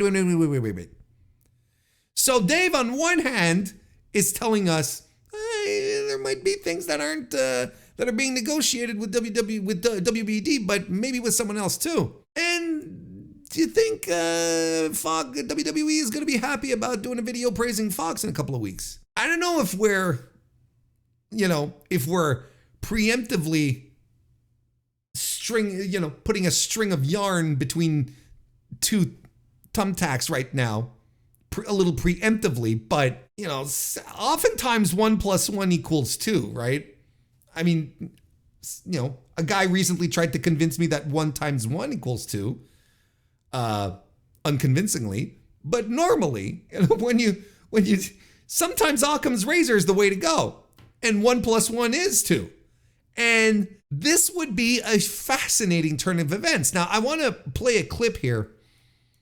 Not this one, but this one here, which is from Andrew Zarian, who is looking more and more like John Silver every day. And he had this. We were told that this was the clip says that it was on Sunday's Wrestling Observer Live. And some discussion towards Shockwave possibly being on the Fox network. Now let's give this a listen. Couple notes here. As I said, I am very, very confident that the AEW deal is finished. Yeah, and he's been confident about this for a while. And I think a lot of us have been confident about it for a while as well. And I think it's at this stage when Tony Khan is coming out after a major pay-per-view saying that AEW is going to stay on TNT and TBS, and he's going around doing interviews with HBO Max, ball caps on. At some point, you're like, yeah, I'm pretty sure. I mean, yeah, Andrew, I understand what he's saying, but these aren't necessarily the deepest insights. It is done. It is maybe signed, but not sealed and delivered. I listen, here's the reality. It's done. Okay? It's done. The deal is done. They need, when you announce something like this, you need corporate synergy with your brand partners. There may be one partner that it is not done with, and I'm going to leave you with that cliffhanger, with the shockwave stuff. I've heard very interesting stuff about this. I had a conversation with somebody that is in ad sales, and we were talking about inventory, advertising inventory, and how it works. And there are networks that are very hungry for wrestling, especially networks that have had wrestling in the past that may not have it anymore. And when you build the relationship with your clients, you could actually see, like for Fox, for example. Just for Fox, for example, just throwing it out there. No reason, just let me pull one out of my head. At Fox. WWE was very successful, but the amount that they were paying WWE for SmackDown was not correlating with the ad rate that they had. And this has been probably the most underreported and undersung story of WWE's train of success recently. This is absolutely something that should have been covered much stronger than it was. Because as he said, I mean, this was a story, and I talked about it on the podcast back when it happened, back when it was announced that essentially Fox was canceling them, taking them off the network. They're not canceling Raw, but they were not renewing the deal, essentially, right? The ad spaces that were available on Friday nights between 8 to 10 p.m. weren't being sold to the amount that Fox was paying to have WWE on the air. They were expecting to reach a certain target, a certain KPI, which I'm not privy to, but they were set to attain a certain KPI, a key performance indicator, that they obviously didn't hit. That's why we started hearing in discussion about demo, how the WWE audience is. The WWE audience has not as high an education, or and also doesn't have as much disposable income as other shows. And I'm not pointing to AEW here necessarily, but as other shows are able to generate on a Friday night for that level of ad rate, right? So basically, so that was essentially why they were kicked off. It's not because the ratings were poor, but they weren't performing well enough for Fox to go around and say, this is our prime real estate here. Because probably when you start breaking down the demos and you get into the true to form demographic, the truly granular demographic information, like average household income, probably is probably the top one, right? It's not just pleasing 18 to 49. It's like, well, how much money are these people making? This is not information that is widely distributed by Nielsen, but it's stuff that the networks are able to get, of course. And then, they have to add this to their sales decks, they being the ad sales people, the sales guys. They have to add this information to their sales decks when they're going to see clients, because clients are going to ask them, well, okay, give us a breakdown of the average demographic. And they're going to pull it up, and they're, maybe a premium advertiser will look at this and is like, yeah, well, these are not the people we're targeting, not with that level of education and not with that revenue stream. That's why, things like tennis and the Olympics are able to get, and even golf are able to get such prime deals, even though they attract less viewers. The ad rates are so incredibly high because of the demographics of people who watch these shows, these events, I should say. Because the demographics of these people are usually more educated, have more money to spend, and probably on higher levels when it comes to golf, tennis. So that's probably I'm not saying they're going for exactly that clientele, but clearly Fox was unhappy with the performance. They weren't getting the ad sales they wanted. They didn't get the advertisers they wanted on board that were ready to shell out the money to put their ads on TV at that point. Let's continue. They couldn't get more. It's a very niche product, so you got to have enthusiastic advertisers to advertise. They had a lot of those, and that would be a waste of inventory if they can't pivot something with that, right? So, in other words, what Zarian is saying here is that they have a client base that is ready, enthusiastic about pro wrestling, that are ready to fork over the cash, who are ready to go, pardon the pun, all in on this. And I'm ready to buy your ad space here, but I cannot put more than this. Like this is my budget, deal with it, right? And Fox is going, well, I mean, this is good money, but WWE is costing us, this is good money, but WWE is costing us all the way up here. And we can't bridge that gap because of how much we're paying WWE. So that's essentially what he's saying. He's saying there's advertisers who are working with Fox that are ready to throw their money for on a wrestling show, and Fox is like, cool, but WWE is too expensive. Right? That would be a really waste of money. I think a lot of people see things like that. I'm going to just leave you with that, okay? I'm going to leave you with that thought. All right. I mean, we're just talking in hypotheticals here. Andrew here didn't say it was Fox. He just throwing that out there. That's the first guy that come to mind. So we're not saying that it's Fox. But isn't this interesting that we are at this moment in history where WWE ends its relationship with Fox, its highly touted relationship with Fox Network, and are now heading over to Netflix.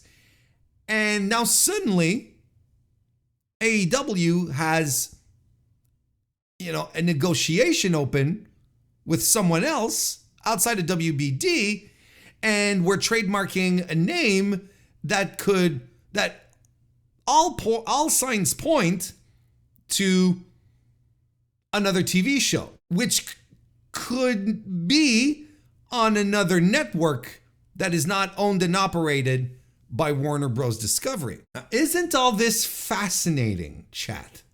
I think this is an interesting little wrinkle. Again, I am not saying that it's Fox either, right? Don't get me wrong. I am not sitting here and I'm not trying to convince you that that Fox Network is going back into wrestling here. So we're going to deal in hypotheticals because we honestly don't know what's going on. I guess this kind of explains why Tony Khan waited to that. Let me rephrase that. This kind of explains why AEW and Warner Bros.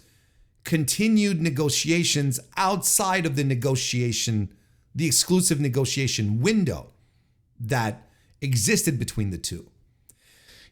you know, a lot of us found it odd. You know, a lot of bad faithers looked at this and said, oh, well, that's it, they're doomed, right? But of course, like, you know, smart people like us, like you, the A+ audience of this D-list podcast, understood that didn't mean that it was doom and gloom for AEW. Even if AEW didn't renew with Warner Bros. Discovery, it was going to find a home somewhere else. We talked about this multiple times. So the door was open, and if anything, it made me a lot more curious and intrigued about what was going to happen next. So it clearly meant that Tony was ready to run the field with this. He was confident enough in his product to not just take the offer and put ink to paper and get it all done. Wasn't it not that long ago that we had some reports on the fact that Tony Khan had received a deal and that he was interested and he rejected it. And through the report, it was revealed that it was the second deal that he turned down from Warner Bros. You remember that? It wasn't that long ago. It was like towards the end of July, I'd say, something to that effect. So I thought that was very curious. And to me, it meant that he was looking elsewhere. And I think we're kind of getting that confirmation, right? We're sort of getting closer to this fact, to this reality that, yeah, I guess he went and knocked on other doors. And one of these other doors, as Zarian pointed out here, just might be a network that has had wrestling before and still has an appetite for wrestling, but maybe not at the price it was paying for WWE, which is something that I had touched on in the past here on the podcast. I believe we specifically talked about that when SmackDown SmackDown was kicked off of Fox, where I speculated and was like, you know, maybe clearly it might be just a question that WWE's paying too much for the returns that they're getting, right? And I know Joe Lanza and Rich Craich over on the Flagship, they have been spewing for months and months and months, and we got to put them over for this, saying that, you know, anyone else could be interested in pro wrestling, where they say, you know, look, we've got a pro wrestling product. It's not WWE, and it's a good, solid, entertaining product, but you can get it at a discount for the price that WWE charges for its own licensing, right? So I don't think, so in that respect, it kind of makes sense to think of, it kind of comes together in respect to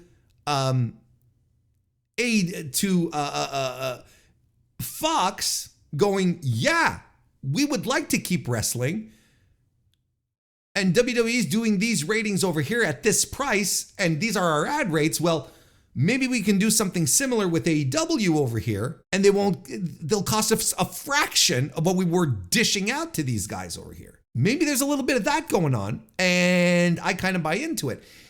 Because there's one thing that you have to keep in mind with pro wrestling, that is a value, that is an intrinsic value, economically, logistically, operationally, for a network. You get 52 weeks of this in a year. It never stops. You don't have seasons. You don't have off seasons. You don't have breaks. Wrestling is on every week. So you're setting up, you know, all of your top shows, your American Idols. Is that even a thing? I don't even know what a top show is anymore. Like I don't watch TV. I really watch so much wrestling. You know, what is it? The Masked Singer, is that one? Is Top Chef still a thing? Yeah, all of these shows, at some point they break, they take some, it's a season, we're done. They take a break to go shoot some more episodes, and then they come back like in 6-7 months or whatever, right? Wrestling never stops. Hell, wrestling didn't stop during the pandemic, where some sports outfits, some sports organizations just outright just like they stopped during the pandemic. Wrestling never stopped. So the fact is that in this circumstance here, there's another network out there that is ready to get AEW, that's ready to get the secondary league, right? That's not coming in to challenge WWE again. That's not the thing, but they're going to pick up the secondary league. You know, just as simple as that. Because you've got wrestling going on all the way over here, and it's popular. It draws good ratings. Whether it's AEW or WWE, it's doing well. Well, we want a chunk of that. And for 52 weeks, for a set number of years, we won't have to worry about it because it will deliver every week. Rain or shine or earthquakes, it seems like wrestling cannot do wrong. It's just the most reliable thing you can get into. And when you think about it, you have to wonder, did Tony see this opportunity this way, where it's like, there's 3 hours of wrestling programming that is disappearing off of TV, that is just going away off of cable network television. Raw's going to be squirreled away on Netflix. Does that leave an opening that we could jump into? When I say we, I mean AEW. Is that an opening that we can jump into? To go and test the waters a bit? See how it see how it feels? Can we reclaim this stuff? Can we reclaim these viewers, these people who are like, man, I'd love me some wrestling on a Monday night. I'm so used to it. Now there's no more wrestling on Monday nights. Not on TV. On Netflix, sure. But not on television. Not on USA. Not on Fox. It fucking makes you wonder. It really, really, really makes you wonder. Now, is this a lot of programming for AEW? Yeah, yes. Yes, it makes it a lot of TV to watch. If you feel like you have to watch everything. And I think that's the attitude. That's the attitude that a lot of pro wrestling fans have, is like, oh no, not another 2 hours of wrestling. It's like, well, don't watch it. Who cares? Like, or make a choice, or stop watching something to watch something else. That's what I did. Trim down one promotion so I can watch something else. Just make choices. No one expects you to watch everything. You as a fan, you don't have to watch everything. I don't expect you to be dialed in. Now, if you're making a living out of watching pro wrestling, and you write articles for websites, you make content creation for networks or just for your own YouTube channel, I cannot stand people who complain about that. Because that means it's more, people will say, oh, it's so much more to watch. It's another opportunity to create more content. I think this is just beneficial for people like me. I welcome this stuff. I'm excited about Scott D'Amore's outfit, which we haven't really talked about yet on the MrWarrenHayes show universe, but we'll get to that. I'm excited about, a national Canadian promotion that seems to have its shit together, readying up a big show in a couple of weeks. I'm excited for that. I'm excited to see how that goes. Am I going to sit here and mumble and moan? No. What are we talking about? So, between what Zarian said and Dave being very cagey about it, going, oh, do you think Fox are going to be happy in a couple of weeks, Dave, Brian? Because here's the thing. Here's the thing that I am sure about, 90% sure about. 90% sure about. Dave Meltzer knows things, but he doesn't report on it for a bunch of reasons. Could be, he can't properly verify the information. Could be he just doesn't want to report on it, that he just like, or maybe he's waiting for it to take more shape, or he's been told off the record some things. Like Dave, 100% knows things that he doesn't report on. And I'm saying Dave, I think most of them do that. And I'm not saying this as a bad thing. Like, this is just how that's the nature of being a reporter. That's how it goes, right? I'm convinced Sean Ross Sapp knows things that he doesn't report on. And for whatever reason, again, that's fine. Dave, that's fine. I mean, overall, right? We don't know the nature of the things that, if unless they're holding on to things that put people in danger or in bad situations, those are things that you have to report on. But if it's like the nature of a TV deal, well, who cares? Like, I've been told this off the record. He's been told stuff off the record. He can keep that off the record. Like, it doesn't matter. It doesn't matter.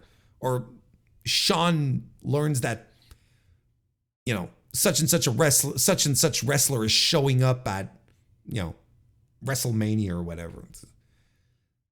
Says, I won't report it. I don't want to spoil the surprise for people. That's fine. Who cares about that? But if it's serious things that have very, very grave implications, well, you got to work on the reporting and put something out. You can't just sit on it. But things like this, who cares? The point that I'm trying to make is that Dave sitting around doing a backhanded comment where it's like, oh, do you think WWE is going to be happy about their Fox video in a couple of weeks? You're like, oh my God. Well, what's going on, Dave? What's going on? What are you not telling us, David?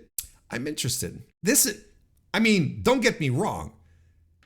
If this happens, and because, we're talking about Fox, they could go to FS1, right? I mean, there's still, doesn't mean they're going to the network, to the broadcast network. They could go to a cable channel. But if, let's say they do go to Fox, you got to admit, it's going to be pretty fucking funny.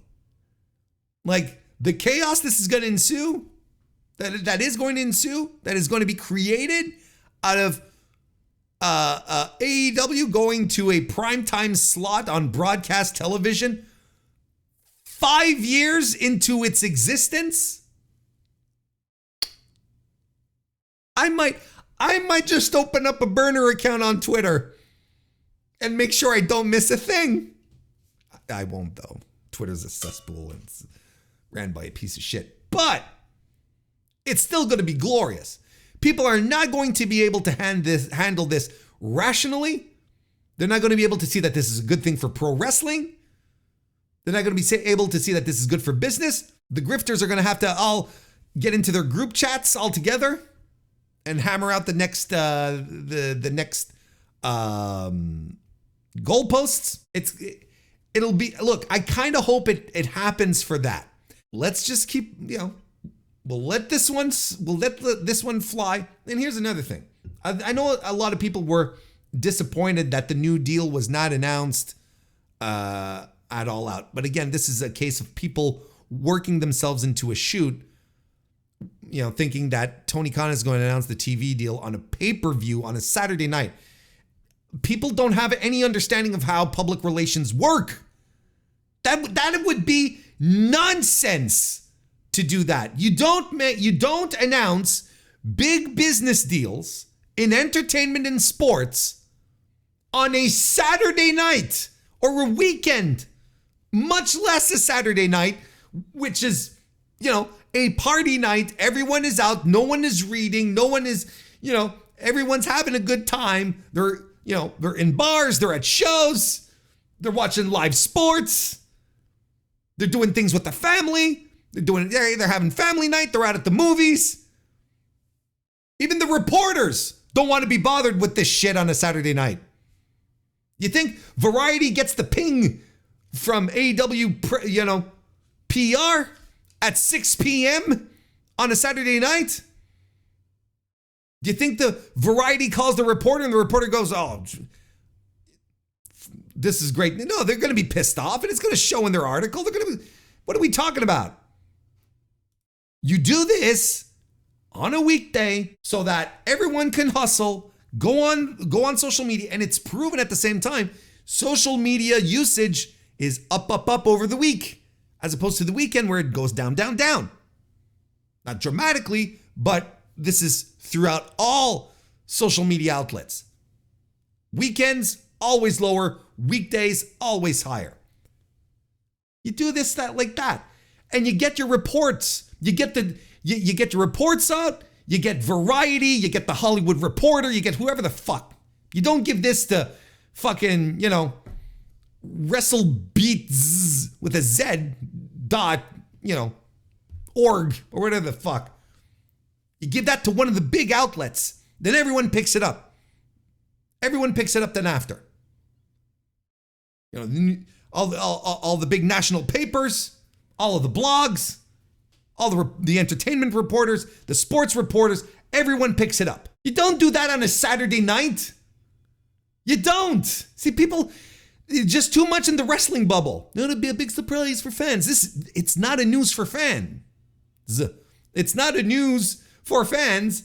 It's a big press event where you are going to announce to the industry, first and foremost, this is what we've set. And you're not doing it on a Saturday night. I'm sorry, you're not doing that on a Saturday morning. You're not doing that on a Sunday morning, a Sunday afternoon, a Sunday evening. You're doing that on a Monday, a Tuesday, a Wednesday. Hell, don't even do it on a Friday. Fridays are terrible for PR because everyone's just waiting for the weekend. Everyone wants to hit the bricks. So that's, Tony sort of hinted that they're going to do this soon. I say they're going to do this around the 5th anniversary of Dynamite. I think they're going to do it around that because they're going to push that in the narrative as well. Dynamite, 5 years, only 5 years in. This is what we're doing. We're signing a deal with these major networks for X millions of dollars, and it's going to be great. Like, that's the narrative you want to construct. You don't drop this here. So yeah, you're going to have to wait for a couple of more weeks.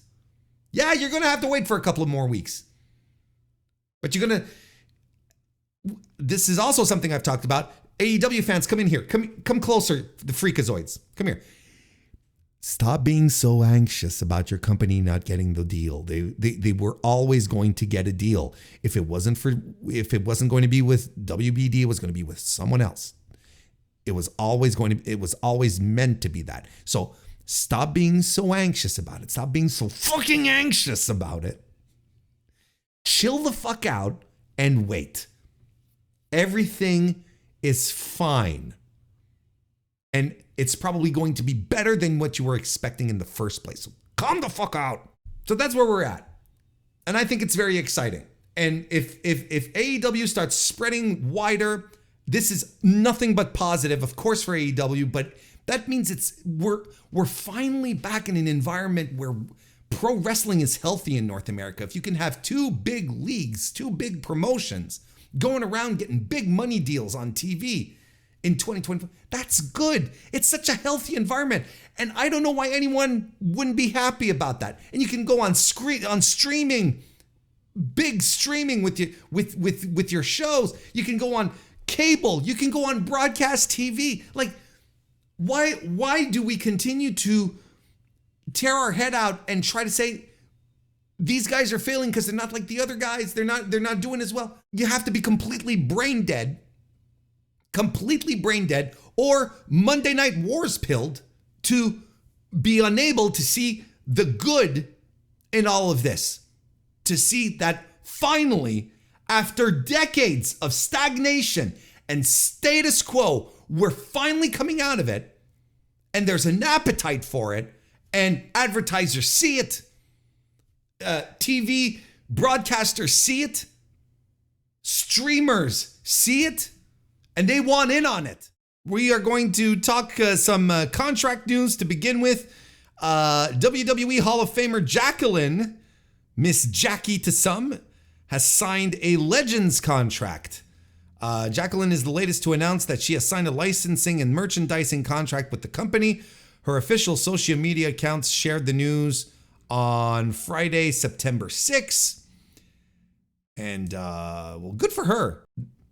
we had a little more information, right? Because it was Victoria, I think last week when we did the podcast, to announce that she had done one. She called it a nostalgic contract that she had signed.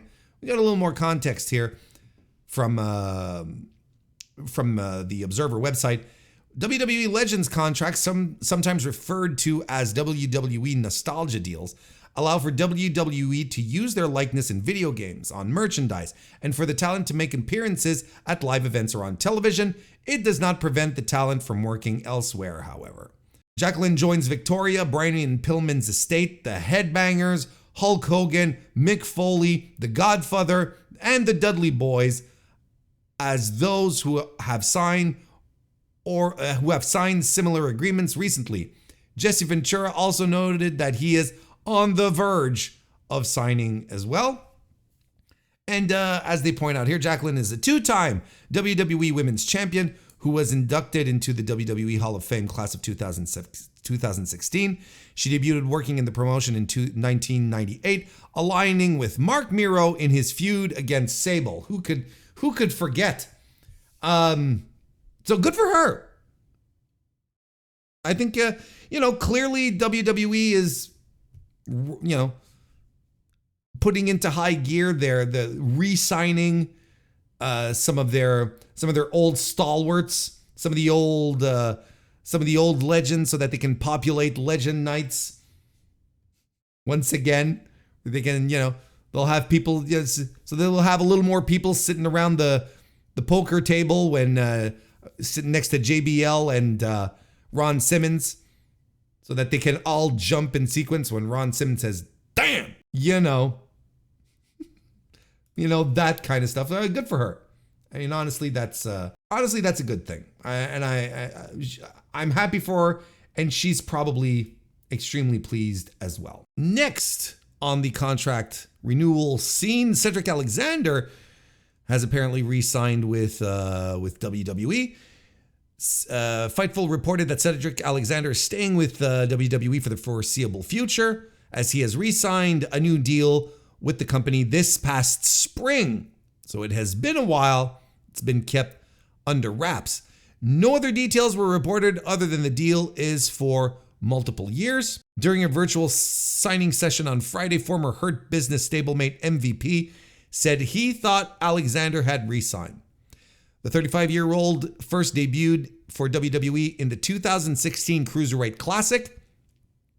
Then he made the main roster debut in 2016 as part of the Cruiserweight division and won its title at 2018's WrestleMania 34 before losing it in October of the same year. He went on to join the Hurt Business in 2020 and eventually held the Raw Tag Team titles with Shelton Benjamin for nearly 3 months through March 2021. He held the 24/7 title 3 times. I'm so glad.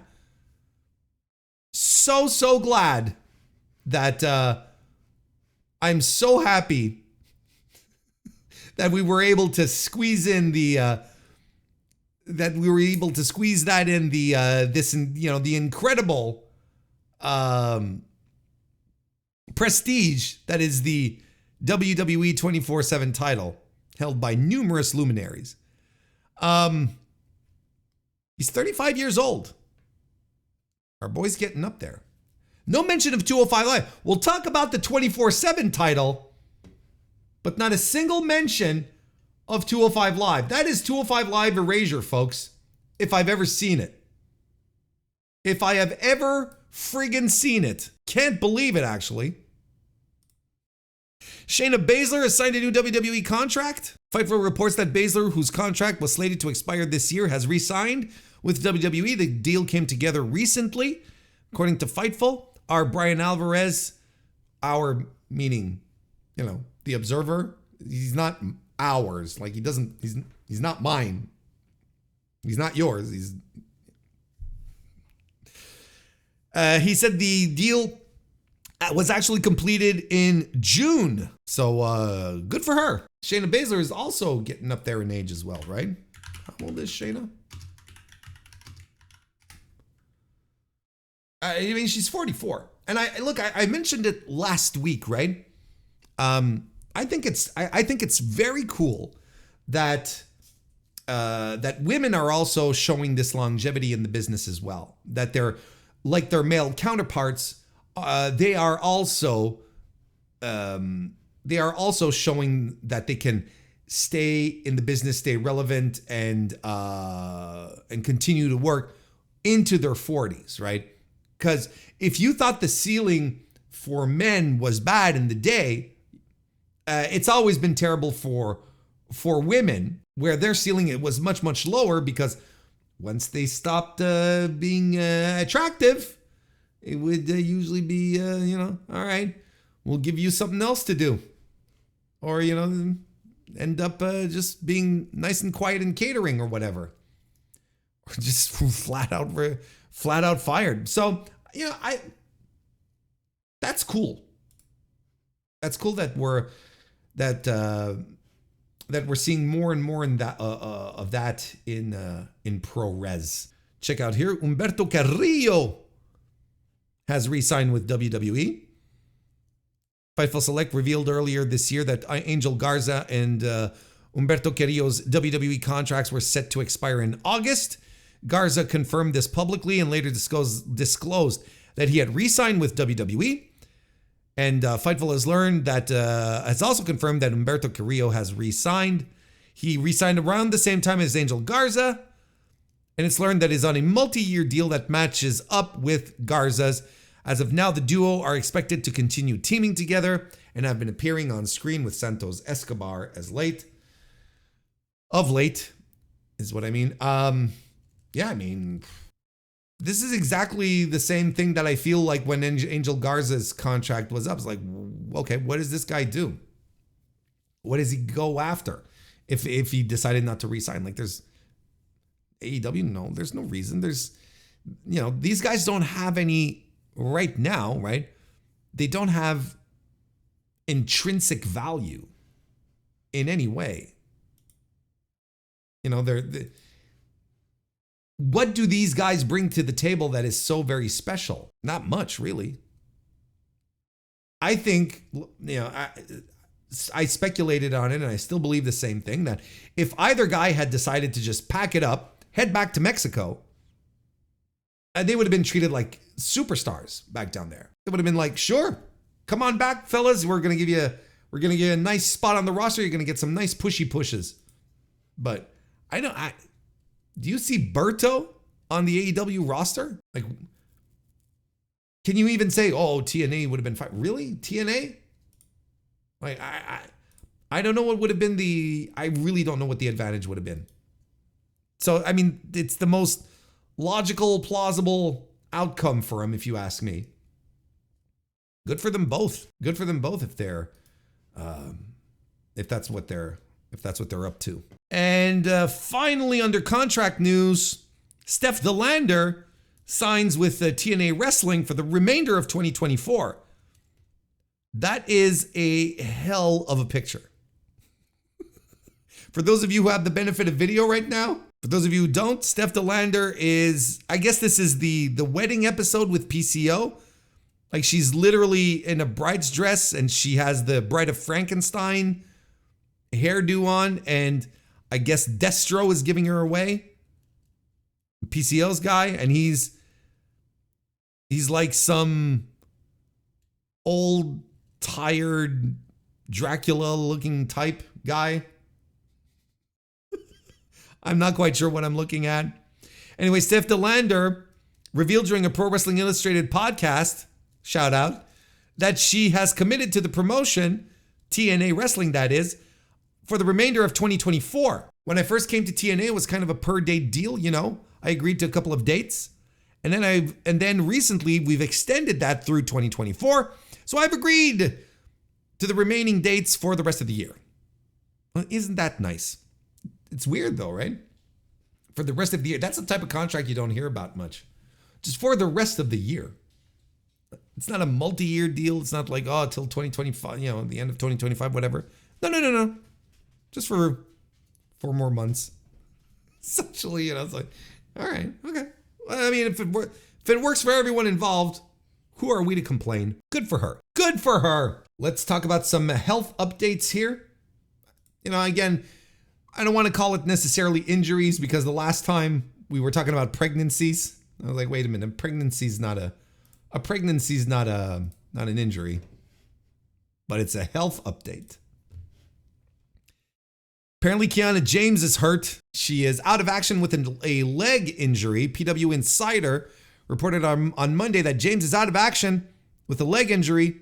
According to the report, she is slated to be out of action for upwards to 6 months. Earlier on Monday, PW Insider also reported that James had been moved from the internal active roster to the miscellaneous section. Upwards to 6 months, a leg injury. That sounds familiar. Could it be an ACL injury? Which is what happens to most of the women on their roster, right?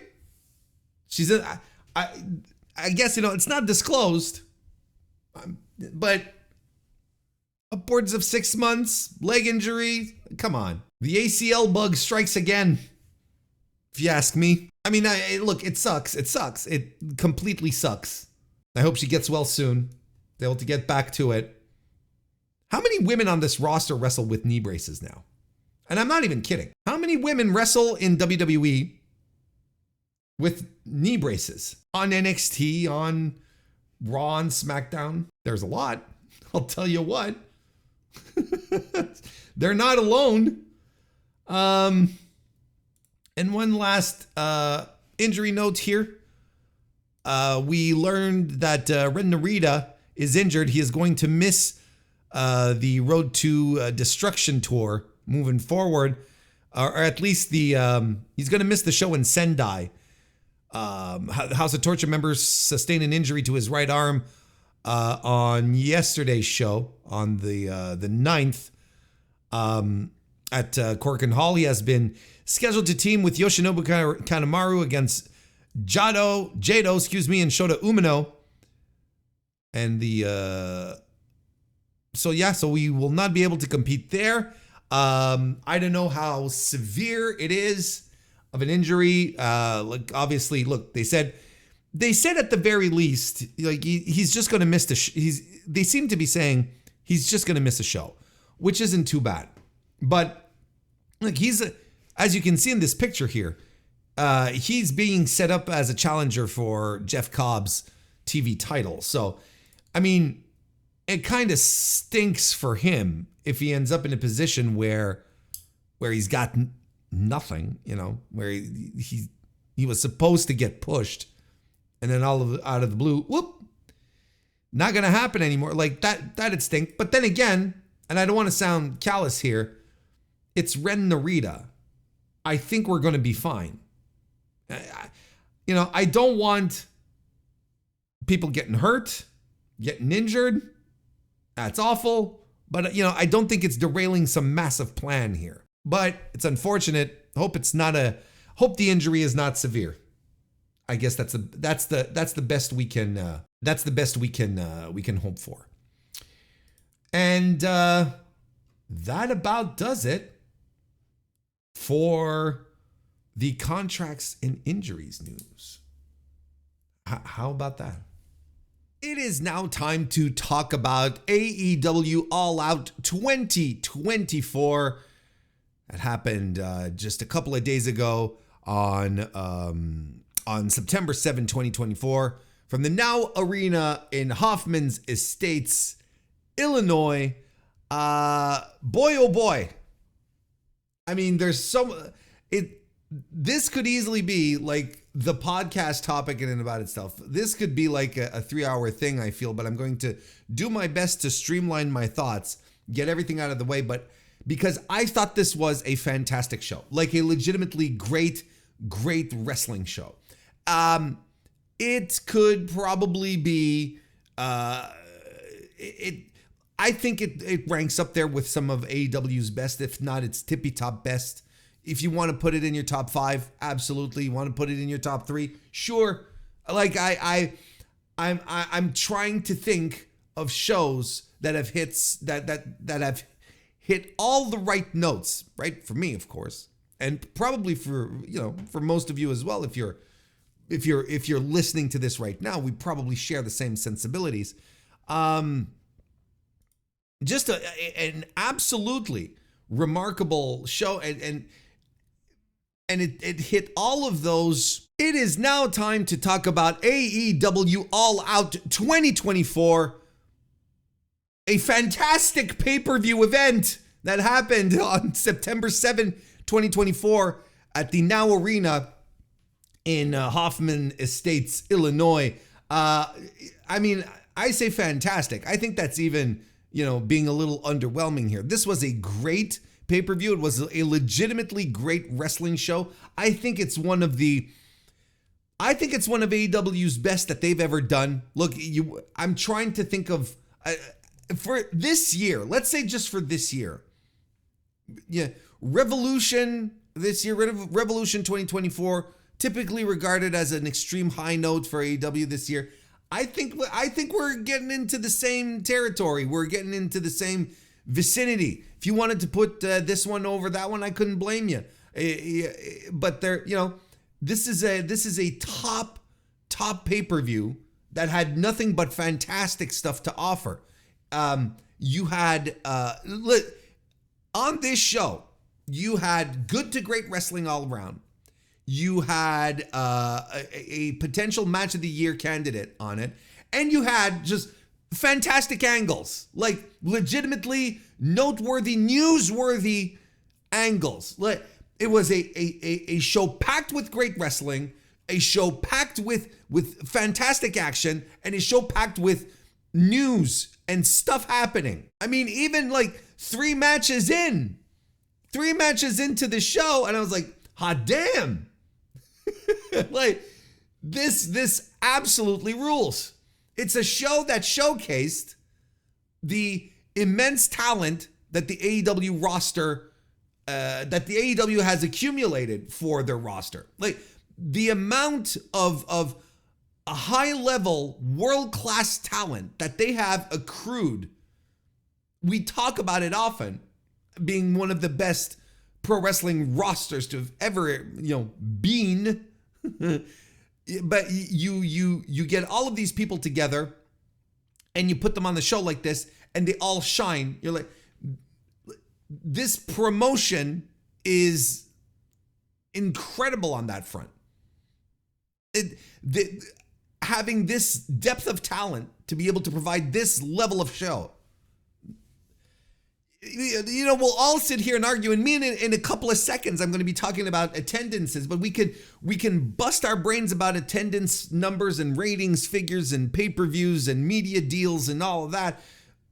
But ultimately, you can sit down, you look back at this, and you're like, this is one, and you get the proof once again, this is one, if not the greatest professional wrestling roster ever assembled into one promotion in the history of the business. Like, when you get a mid-card that can rock and roll just as hard as your main event, your upper tier, you're on to something special.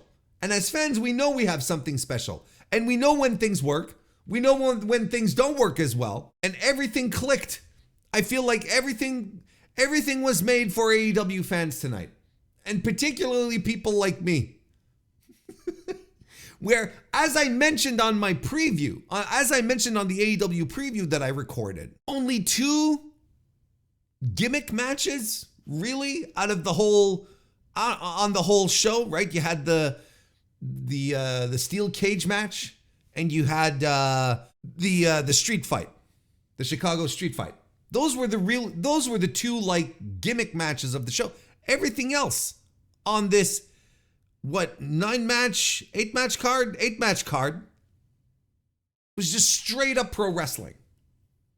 No frills, no ladders, no nonsense, no goofiness. And what did we end up getting? We ended up getting something absolutely remarkable, where the wrestlers would just go out there and wrestle. When AEW talks about restoring the feeling, and then their answer is, let's book random matches, or let's book really cool matches. Cool matches are fun, but you have to have this.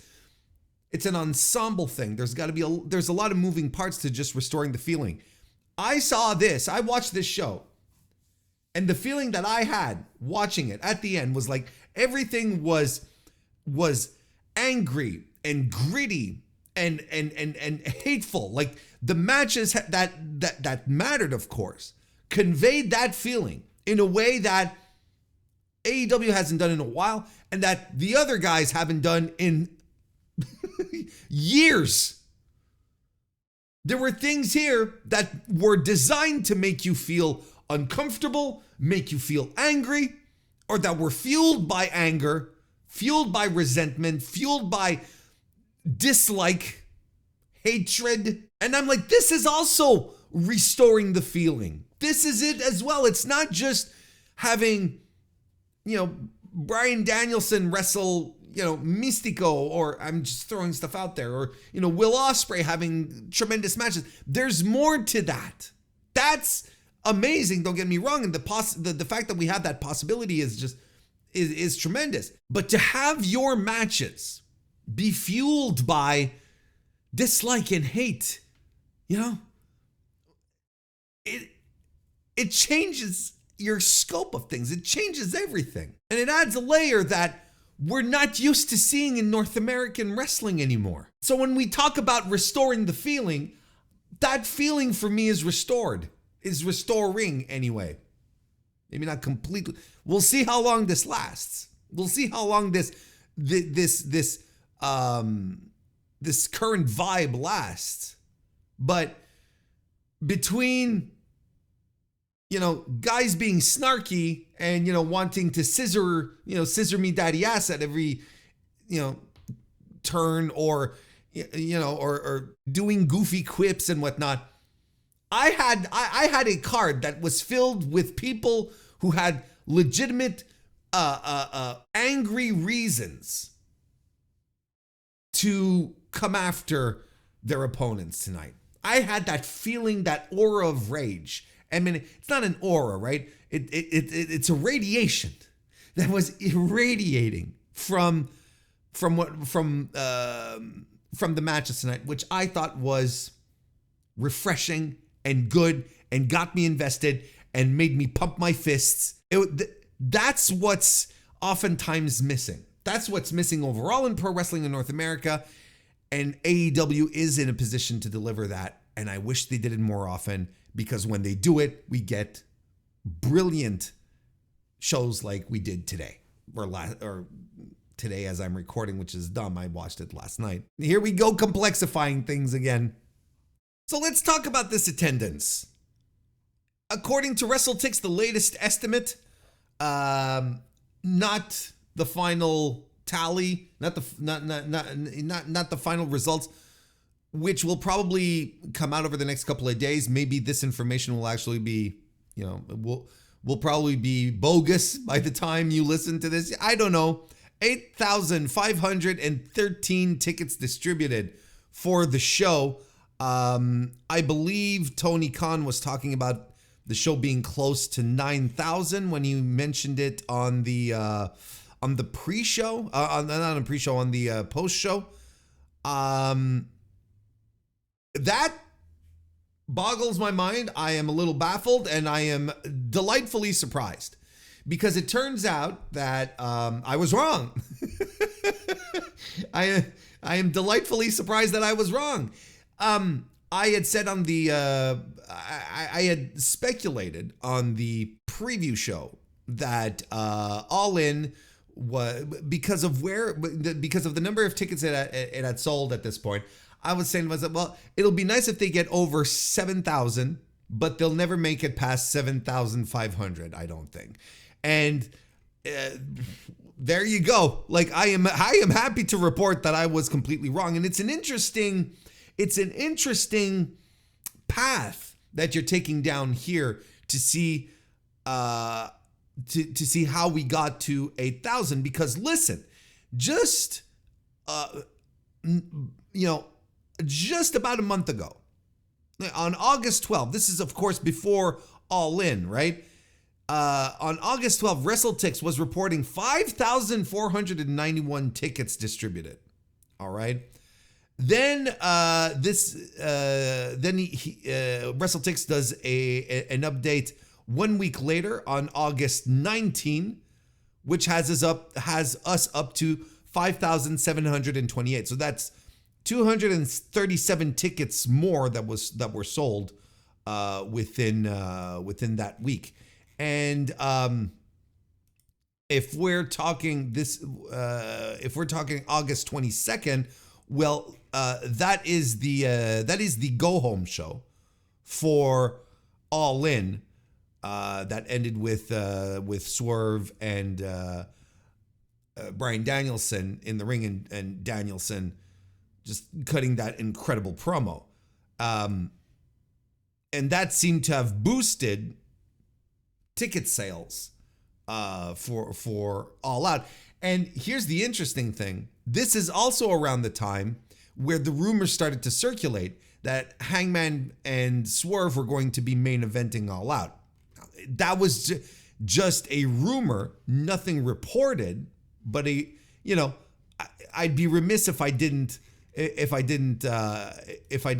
mention that. I'd feel like a dummy. Quite frankly, I would feel like a dummy. The next update we get from WrestleTix is on August 26, that's right, August 26th, where they where the distributed tickets were up to 6,022. 294 tickets more were sold, and that is so that was on August 26th. That was before the August 29 Dynamite, which had Ricochet's debut. Of course, that was the show after All Out that had that ended with Danielson coming to the ring and being challenged by Jack Perry. Had Daniel Garcia confront MJF, and had Swerve Strickland confront Adam Page as well. So we had all of this happening. And then the next update after that from WrestleTix is August 30, which is the next day after Dynamite. 489 tickets then were added for 6,511, which then remains like that for a while without getting any updates from WrestleTix. And the next one we get was yesterday, where they had 7,610 tickets distributed. I mean, yesterday being Saturday. Of course, I'm recording this on Sunday, so bear with me. So the last one was Saturday, September 7, where we actually got two updates in the day. The first update was at 7,610, and then later on in the day, 8,035. And then even later in the day, 8,305. So the amounts of tickets that were moved within a week is remarkable. It's kind of crazy. Now, we know they've been going hard with promotions. They've been doing a lot of BOGOs and, bring a friend, bring your family. They've been reaching out to local businesses. They were, how much was papered? Actually, I really couldn't tell you. I don't know. But so, that probably did help. Probably the Chicago crowd waits a little longer, maybe waiting a little longer before getting the tickets, knowing that they're not scarce, knowing that it's not a hot ticket. They're like, I'll wait till the last minute. It's a good strategy, to be honest. It's a strategy I've employed multiple times in the past when going to AEW shows, so I understand that. But you have to wonder just how much Hangman and Swerve contributed to this as well. I mean, this is a show that, like I said, just a little over a month ago, hadn't broke 6,000 tickets. And now, according to the estimates, we're at 8,305. No, excuse me, 8,513, pardon me, as according to the very last estimate. And Tony Khan said that they were close to 9,000. So which could include people in suites and stuff like that, which is possible. It's all possible. I mean, whatever they did, as far as marketing goes, certainly did work. But on top of that, I would say the big main event, the big Swerve Page match was absolutely something. I would have to say that it contributed to the success of this show. Because they have to be happy with the turnout here. They have to be happy with how things ultimately turned out, because things were not looking good. Tickets were not moving as fast as they were over the past 2 weeks, and especially in the last week, where they essentially got 1,500 more tickets within a week. That's nuts. But you see, at the same time, the arena was filled. It felt full. It looked good. I'm sure it jazzed everyone up backstage at the same time. Wasn't hard to jazz them up either. This was a well put together card. Like I said, there were 8 matches, not 11, not 12. And I'm not one to complain about the number of matches, but I am one to complain about matches being thrown together for the sake of throwing them together, or with wackadoo stipulations and whatnot. We didn't get any of that. I've already hashed through this point. We're not going to go through it again.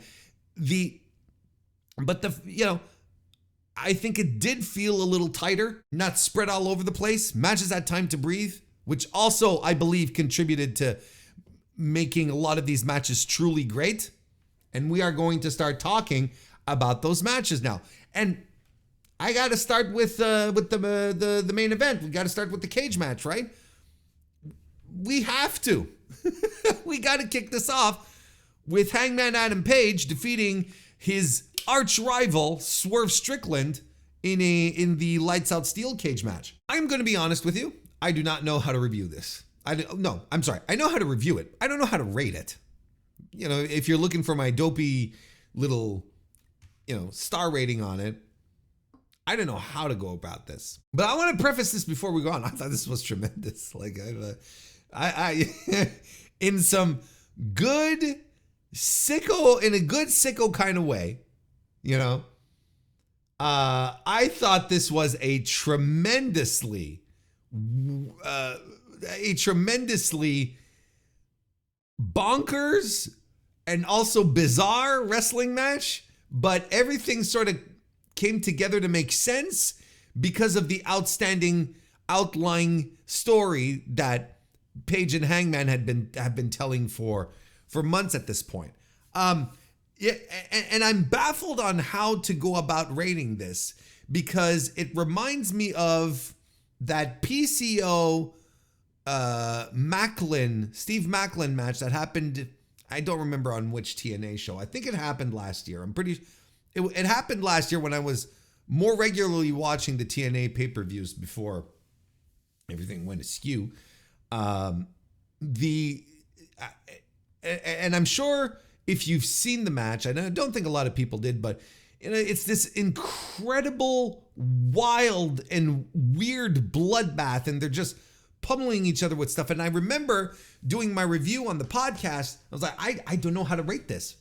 What I saw was a spectacle. It was, tremendous. Something that just brought me to a point where I didn't know how to properly articulate how much I liked the match, and how much I liked the match. And I kind of feel like this is the same situation here. I kind of feel like Page and Strickland delivered a spectacle, a visceral outlet of hate that was translated into just some absolutely bonker spots and some things that I never thought I'd see in a wrestling match, like a full-on, body drop, the move that Strickland did onto a cinder block. And I was like, he took that well. Well, he took it as well as he could, because then they showed the rash, the gash on his back from taking from Hangman taking the bump on the cinder block, which also confirmed it was a real cinder block on top of that, So I'm see, as you can tell, I'm kind of like at a loss for words. Like, they're using the cage as a weapon to begin with, right? And there is, like, as much as they are wrestling at first, like actually like doing moves, pulling moves, throwing stuff around, it's becoming more and more brutal as the match advances. And as the match advances, the guys are no longer concerned about, putting their training to use. They just want to maim each other. That's essentially that's essentially the outline of the match. Yes, because it was a blood rivalry. Each guy wanted a pound of flesh, but it never got to. But it wasn't going to happen with, a good sound grappling game, or perfectly executed topes, or great working punches. That it was destined to go above and beyond, right? I'm reading off my notes here. I'm looking at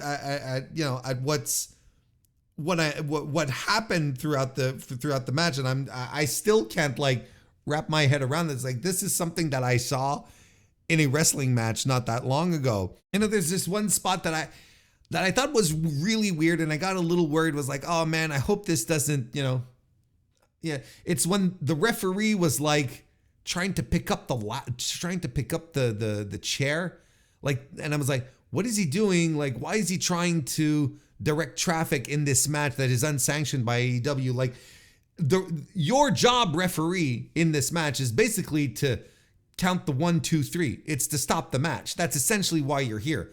There's no reason to be interfering here. And it was to set up the buckshot lariat after the, off of his back by Swerve, which I think was a cool spot in theory. I think when they were thinking about it in their head, it came out better than what it was. And Hangman is eating so much shit. Like, he ate the cinder block spot, and the swerve stomp off the turnbuckle through the table. He also gets stabbed in the head with the splinter, as they were calling it. I went and called it a steak. I was like, are they vampires now? And he gets stabbed on the head for that by Swerve. And then Swerve Strickland, he gets power bombed. He gets power bombed right on the cinder block. Just insane stuff. Get an avalanche power bomb by Hangman Adam Page, who also lands a Deadeye. Swerve collapses after a pair of chair shots to the back. And he's doing it as Hangman asks him, demands, he begs, right? And then Hangman Page goes into a bag or whatever and pulls out a hypodermic needle and sticks him in the cheek. Him being Swerve, of course, sticks him right in the cheek with it. And to end the match, he brains Swerve Strickland with an unprotected chair shot to the head. And they call the match. The referee calls the match because he's knocked out. He can't do anything. He's dead. Well, not dead, but in the context of this match, he could have been dead. That's kind of what they were going for. And a brutal chair shot. Like a shotgun blast that was heard throughout the arena with just the cries of the audience, that the cry, the gasp. I don't know what it was, a combination of people just like going, oh my God, what a fucking finish. Referee calls it and you don't cheer. Like you're not up on your feet going, oh my God, what a finish. You're stunned. I was stunned with how it ended, with the violence of the act of that chair shot. I was taken aback, and all I could do was sit there and stare. There was nothing else you could do. You're not cheering this. You're not getting up on your feet. You're not going woo woo woo, Hangman Page, cowboy shit. You're just stunned. You're stunned by what you just saw. because years and years of unprotected chair shots devastating a generation of pro wrestlers has now led us to considering the unprotected chair shot taboo. Like, legitimately, one of the, if not the worst thing you could do to someone in pro wrestling. That's how it's been framed now because of everything that we've learned since the 90s, everything that we've learned in regards to CTE has brought us to this point in time where chair shots are not funny. They're supposed to create revulsion in the viewer. So even though we had cinder blocks, even though we had hypodermic needles, even though we had, burnt splinters of wood involved in we had all sorts of implements that had no true attachment to professional wrestling itself. The tried and true, the historically infamous chair shot to the head, an easily identifiable historical move in the world of pro wrestling, ends the match. So, as you know, I am not on the Twitter. I don't hang around those parts.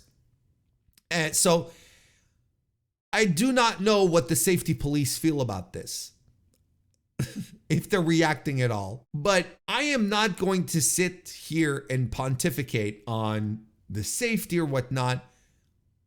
I think everyone understands that chair shots to the head are bad. I think when you look at how the chair was wrapped around Swerve's head, the chair was clearly gimmicked.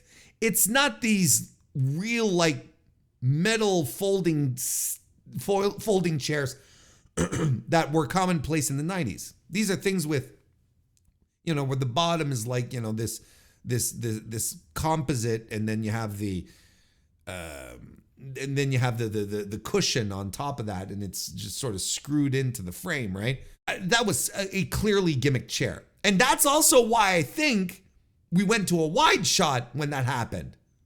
I don't think it was a flub. I don't think it was a production flub. A lot of people said, well, here they go again. And I can understand why someone went, well, here they go again, because AEW has kind of a little history of flubbing these big moments. But in this circumstance here, I think it was a question of going to the wide shot so that you can kind of see what happens, but not really with the precision of a ringside camera, and so that you could hear the shot, which was just so that you could hear it. I think it's the sound, the impact that is just that makes this even more dramatic. So I don't suddenly see the reintroduction of the chair headshot, the chair shot to the head as the new normal. I don't think this is what we're ushering in. It's not a sudden new way of doing things that we're bringing into the world again. No. I think you're a little off base if you believe that as well. I think if it's sporadically used like this, like really once in a blue moon, and that the precautions are taken to gimmick things so that guys don't really get hurt, I don't have an issue with it. And you're supposed to feel bad about it. You're not supposed to feel great about it. You're supposed to be like, Jesus, why did Hangman do this? I think the emotions are good. Even if you feel bad, I think it's good because you're feeling something. And if you're feeling rotten about this, if you're kind of angry at it, well, mission accomplished. And the needles and stuff, and I've heard people say, "Oh, I had to get the kids out of the room." I get it. Not everything has to be for kids. Not, get some good stuff just for us. And here's another thing why this, adults, why this also worked is because it doesn't happen often. If this was a deathmatch promotion, we wouldn't be getting the same reactions here from the audience, from me. It wouldn't be the same thing. But this type of match in AEW happens so rarely. I think that also adds to why this worked. Look, Hangman at the end, he wins. He goes up the ramp. He's unhinged. He comes back. He's like starts walking back down. I'm like, oh. We're just going to keep adding on to this. But no, like he moves back. He's clearly having this moment where he has truly embraced this darkness, this bad place that he's been taken to, where other wrestlers claim to have gone, that they've gone to a dark place. I think he's found it. I think he's the first wrestler to truly have found that dark place in real time. What a performance. What a guy. Both of these guys, don't get me wrong, but Page, he really did toe the line between doing something farcical, comical, so over the top that you can't help but snicker, and something that is just viscerally authentic. He's toed that line to a T, and he's tremendous. He knows just how far he has to go and when he has to pull back. He's absolutely phenomenal. A true top guy. A guy who has proven his worth to this company and pro wrestling so many times over. It's ridiculous. So how do I rate this? That's a great question. I don't know. I honestly don't know. Because like I told y'all, at some point, this match stops being about wrestling. They stop. It's no longer about suplexes and whatnot. And yeah, and fall away slams. It's about maiming the other guy. So I honestly don't know how to. You want to twist my arm? Yeah, a 4.5, I guess. But I don't know. But I know I really, really like this. And this is something like I've talked about a lot at this point in regards to this feud. This should go on forever. These guys should always, always, always be at odds with each other. Not necessarily in a feud, but be at odds with each other. If they have to be in the same place at the same time, they're side-eyeing each other, they're standing, in different corners of a room, all that kind of stuff. I want to feel like this is the real thing. They should never team. They should never reconciliate. If they do, the other guy turns on the other guy. It's Tommy Dreamer and Raven. That's what it has to be. A Tommy Dreamer Raven feud for kids today. That's what this should be. Just a tremendous spectacle. The other big match on the card, of course, was Bryan Danielson defeating Jack Perry to retain the AEW World title. This was, of course, Danielson's first defense since winning the title 2 weeks ago. There's really two parts to this, to reviewing this match, right? There's the match, there's the match itself, and then there's what happened after. Look, I thought the match in and about itself was a good match, pretty good, but if unremarkable. It wasn't the moment that Jack Perry suddenly had this game-changing performance that completely flipped everyone on their head in regards to what he is capable of in the ring. He's using heel tactics. He's doing stalling, starting off with a slow place to make sure he's in control. But once Danielson gets going, and he really gets going, and Perry gets back in control of the match when he super kicks Danielson, who's flying off the apron, I guess for a knee strike, and Perry anti-airs him with a super kick. And he starts working the neck while Danielson works the arm, one of the arms of Perry. And it's a little more of a back and forth match. Yes, kicks and label lock by Danielson. Perry locks in a cattle mutilation and some dragon suplexes follow. They do a big strike exchange on the apron with a tremendous spot by Danielson, who lands a butterfly suplex off the apron. He goes for a knee strike and it's countered into the snare trap by Perry. And then we get the ref bump, which we were kind of expecting, weren't we? And then the Jacksons run in. They land a TK driver as well. And then Claudio Castagnoli and Wheeler Yuta run in to chase them off. And we were all very happy about that. A knee strike by Jack Perry follows. The ref comes around and he does a slow count, but that gives enough time for Danielson to kick out.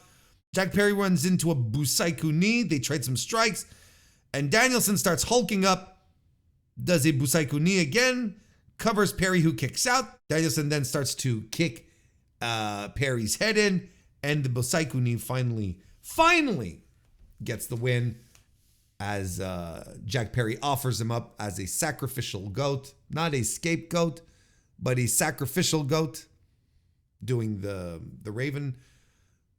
I'm talking a lot about Raven today, right? He does the Raven pose, or he does a T pose, as gamers like to say, the DSP pose, maybe. I mean, look, this is the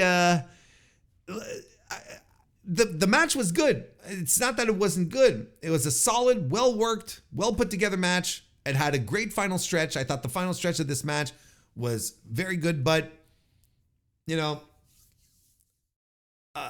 a lot of people keep saying how Jack Perry is, how Jack Perry is on this other level, and how he's going to be a top guy. I still haven't seen the sparks of greatness from his matches, right? I still haven't quite seen that yet. But you can't really complain with the nature of this match. If this had been your main event, I'd probably be sitting here going, well, that was a little underwhelming there, wasn't it? But in the context, everything really did work out. Everything worked out great. So yeah, I mean, I don't think anyone was expecting Perry to pose any legitimate threat, and maybe that's why Perry was also, maybe they were like, well, there's maybe considering what the main event what was going to happen in the main event, maybe they're like, there's no real point of us like going out there to try to steal the show at this point. I don't know. So many things could be going through their minds, and discussions happening and whatnot. So we're going to leave it at that in regards to the match. 3.5 stars for me. But then at the end, after the match, Killswitch shows up to take out Danielson. Killswitch, of course, FKA Luchasaurus, used to be Jack Perry, FKA Jungle Boy's tag team partner in the Jurassic Express. And they sort of share a moment. People get excited about it. Christian Cage's music hits. And let's not forget, Christian Cage was at a time aligned with Jack Perry as well. And I was it'd be hard to forget because that feud was tremendous. And he comes out with his cash-in deal, which has me retching. And I'm like, I don't want this. I really, really don't want this to happen. I hate this cash-in idea. Like I can barely stand the Money in the Bank anymore in the other place. Why would we have it here? What's the benefit? What's the goal? How is it really that interesting? I don't think it is. I don't think these contracts that you can use at any given moment to start a match, I think it's a passé idea and no one really benefits, and it's time to move on. I think we've grown as pro wrestling fans in that regard. It's really not that big a deal. But Christian Cage comes out nonetheless, and he is flanked by the entire patriarchy. And he comes to the ring to get into the ring. Then all of a sudden, Jon Moxley appears out of nowhere, and he stands at the bottom of the rank outside the ring, bottom of the ramp outside the ring, and he's blocking passage. Well, Christian's like, you're just one guy. Look at all of us, you know. And out of nowhere then appears the Trios champions, Claudio Castagnoli, Wheeler Yuta, and Pac. So the whole BCC plus hanger-on Pac have showed up. And that's when Christian Cage is like, well, we'll handle this business another day. And I'm like, thank God. Good. And Mox then hops into the ring. He gives Danielson a big hug. And Danielson is relieved to see his boys there, and he's really happy. And they all stand in the ring. They celebrate. And then Claudio just like uppercuts Danielson like out of nowhere.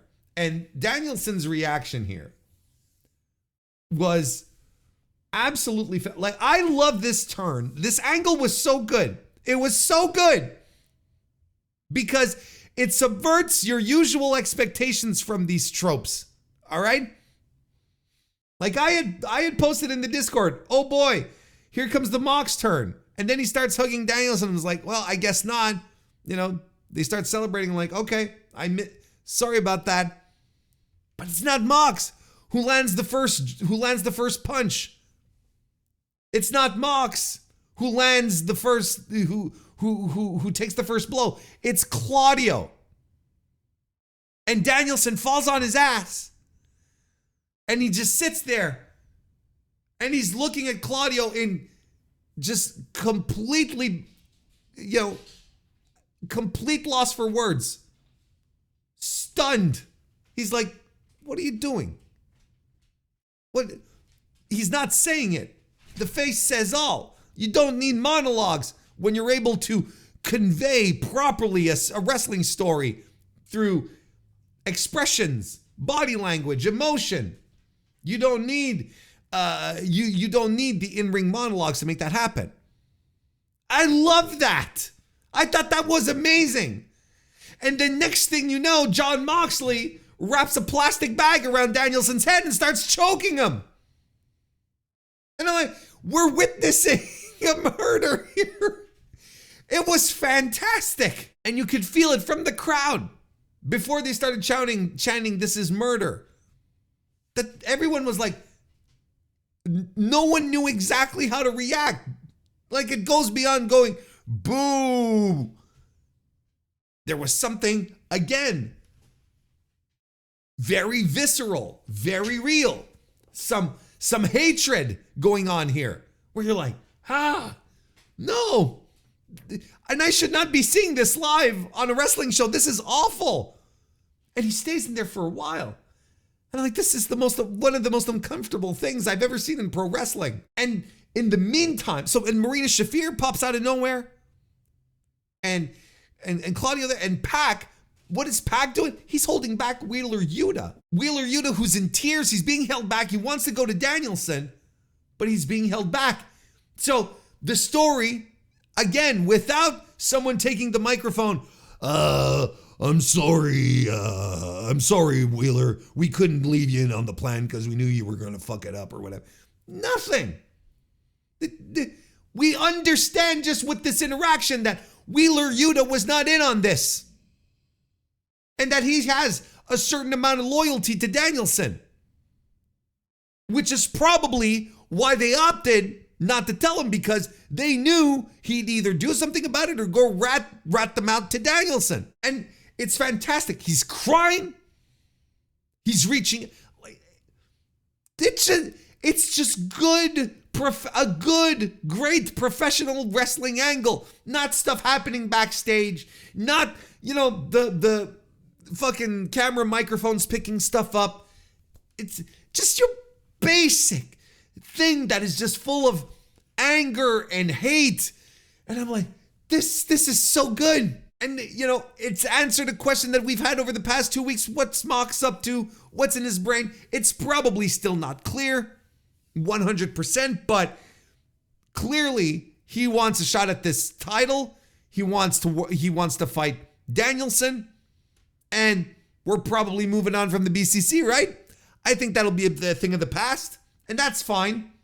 That's fine. I think as good as this stable has been, it's time to wrap it up, boys. I think it's time to bring it to a close. Because this was a tremendous stable, a tremendous group of guys who have consistently that were consistently a part of some of the best stuff that was going on in AEW year after year, even in that dismal 2023. You still had the BCC who was there, and you were like, well, at least these guys are here. At least we have this. Mox coming out with, you know, setting up a top heel faction. Not the elite, you know, not a bunch of goofballs, you know, doing general manager bullshit. That could have been your top heel act, but they decided to go another route, and you can see it. They don't feel like top heels. You bring in Mox, who has, you know, who is one of the most credible pro wrestlers. You bring him in with a bunch of people who have the same vibe as him. There you've got yourself a top heel stable. Top faction of people are just going to be mean, cankerous assholes. Just as simple as that. Not doing little bits backstage, saying things to make their to pop their buddies in the locker room. No tongue in cheek. This is going to work. Like there is no question in my mind that this is going to work. So now it starts to put things in perspective. What does Mox want to talk about? What does Mox want to? Does Mox want to recruit Darby in his new faction? Does he see some potential in him as a part of his group? What does the group stand for? I'm excited to see where this is going to go. They have all the doctors come around Danielson. They've got the oxygen masks on them, and then when they finally release Wheeler, he goes to Danielson's side and helps carry him out, right? I mean, long live BCC. Don't get me wrong. It was tremendous. It was a hell of a run. It was a hell of a run. And a group that, I think a group that wrestling fans are going to remember very, very, very fondly. But it was time. I think it was time. And this feels right. I think it's a good time to do it. They did it in dramatic fashion as well. Let's go. Let's just go. So this all overshadows the match, but that's fine. You see what I mean? Like, I think the 3.5 star match was by design, because they knew whatever they did in the ring was going to be overshadowed by the final angle. Let's go to the top of the card and then work our way let's go to the bottom of the card, I should say, and work our way back up. We'll start with the pre-show, which, look, I don't have many notes on the pre-show, period. I have thoughts on the entire pre-show, which are very, very minimal, but I've got nothing for you here, really. I thought the pre-show was actually a little pedestrian. It was okay, but nothing to write. We've had better AEW pre-shows, right? But who cares when the rest of the show is so good? The Acclaim defeated the Iron Savages. Not unlike Chris Jericho for a lot of people who wasn't on the pre-show, who wasn't on the show, and people saw it as a victory or as some form of relief. The Acclaim didn't have to be on this show. If you had to shoehorn them in with the Iron Savages, I didn't have to have the Iron Savages on the show either. I didn't have to have the Costco guy. What the hell is the Costco guy? The Costco guy, I know I've been saying Costco, but apologies. I know what Costco is. I just don't frequent the place. and his son. Like, I don't understand that. And on the pre-show thing, where and the Iron Savages do an interaction with the kid as they come to the ring, and again, like, I don't hang around Twitter. I don't know who these people are, and I'm asking my Discord, who are these people? Oh, that's the Costco guy. Like, who's the fuck is the Costco guy? Like, he's jacked. He's got a personable face. There's something very Kurt Angle-esque about his face. I'm like, well, what is he? He's like, oh, I think he used to be a pro wrestler. Okay, but what is he? Well, he's on TikTok. What does he do?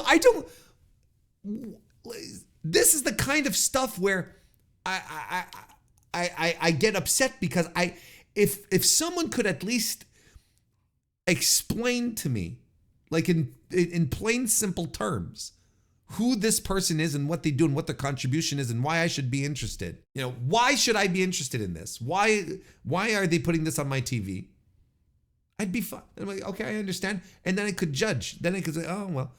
But the gimmick, everyone tells me, oh, well, they're social media influencers.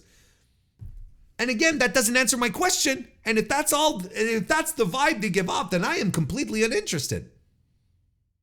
So they're one of these, social media fly-by-nighters, and they're gonna have their time. They hope they make as much money as they can. They probably won't make as much money as the Hawk Twog girl. Good for her, but she's another fly-by-nighter. And once people, she's gonna have a podcast, right? That's the thing. Everyone has a podcast. Like, who cares? But she's getting paid to make one. Once they start realize she has nothing to say, she's gonna fade away. That's fine. The important thing is that she's making the most out of it right now. She's getting paid. I guess it's the same thing for these dudes. And the segment they had with Renee and RJ City and I'm like, what am I watching? Boom! Boom! Jay White. Boom! I don't understand. Is it like a rating system? It's like a rating system. They give booms to things they don't like, to stuff they don't like, and they boo things they don't like. Is that the thing? Like, again, I don't understand. And it upsets me. Again, if I could just, like, there's a difference between telling me, look, at least the Hawk Twog girl, I understand what her contribution is. She did one of these people on the street videos with these guys who hang around the outsides of clubs and interview girls because it's the only way they ever have an opportunity to talk to women in their lives, and she was caught saying the line, and caught they filmed her, they interviewed her and she said the line and it caught on. That's what I'm trying to say. And then it got viral. And then people are like, whoa, okay, And I just thought it was the most awkward thing when I saw it. I thought that was the joke. It's not about what exactly, it wasn't exactly what she said. You need to spit on a guy's penis to make him happy. It's the way she said it that I thought, it's funny because she's really awkward about it. I thought that was the joke. But apparently, the awkwardness was not that. Look, point here is I don't know who Costco guy is, and after what I saw there, I am not seeking him out. I'm not interested in this. I'm not into it. It's not for me. Just like the Acclaimed and the Iron Savages, it is not for me. Dustin Rhodes, Hologram, and Sammy Guevara. Man, Sammy Guevara could have come out to less reaction. I don't think people like the Sammy Guevara anymore. I think that ship has sailed. You want to talk about the pillars? But not today. I thought Hologram had a bit of a rough night, honestly. I think it wasn't the best circumstances in which he was in, but man, the premier athletes, they're just the greatest group of jabronis of all time. Just look at these jack guys, completely jacked. Very good pro wrestlers, make their opponents look amazing. Fantastic stuff. And then the Bang Gang Gang defeated the Dark Order. I got nothing there. And also on the pre-show, they brought out Sky Blue because she's from Chicago, and she's still in crutches. And they had Mariah May come out to confront her and then trip her up with a crutch, and she fell on her ass. And Mariah May started to beat her up, and then Queen Aminata ran out to defend Sky Blue's honor. This was all very awkward, very bad. This was very awkward and very bad. Sky Blue is not good, has never been a good promo. And the tradition continues. Mariah May, I think this is a very bizarre decision to have your women's world champion newly minted, right? Fresh out of the box. I thought it was weird to have her come out and confront, as a champion, as the world champion, confront two women who are, well, one of them is an absolute lower carder on your show, and the other one is on Ring of Honor, a promotion that, that is absolutely considered to be, second, third tier to AEW. So what is she coming out here? She being Mariah May, what is she coming out here? Why is she coming out here to mess around with women who are not even on her tier, not even close? I think that's a very bad decision. Why isn't she mixing it up with Hikaru Shida, former champion? Why isn't she mixing it up with Britt Baker? This is what you should be doing. Like the Nyla Rose thing. Nyla's the gatekeeper. We know the score at this point. But Nyla is a former women's champion, right? So there is always that. What are we doing here? Like this is not helping Mariah May, who is already struggling. Because we've talked about it a few times. I don't think her stuff has been good since the turn. And I've tried to be as lenient as I could on it as possible, but it just hasn't been connecting. I don't think it's been good. And now that she's world champion and we're sort of turning to this, I don't think that's good either. If she's coming out to mess around, she didn't even challenge anyone. She's not, just to mess around with lower mid-carders. And a mid-carder from someone who is on another promotion that you're not even watching, And I like Queen Aminata. This is not the idea that I don't like her. I'm saying the status that she's in right now is extremely weird. Like if she had come in and beaten up Queen Aminata and beaten up Sky Blue, and then let's say Riho runs in to fight her off, to defend Aminata and Blue. You're like, oh, okay, all right. It's very weird. Oh, I forgot we also had the Undisputed Kingdom defeating Action Andretti and Top Flight. It was fine. Like I don't have much to add, quite unfortunately. So back to the main show. Listen, this show started off with MJF versus Dan Garcia, defeating Daniel Garcia even. And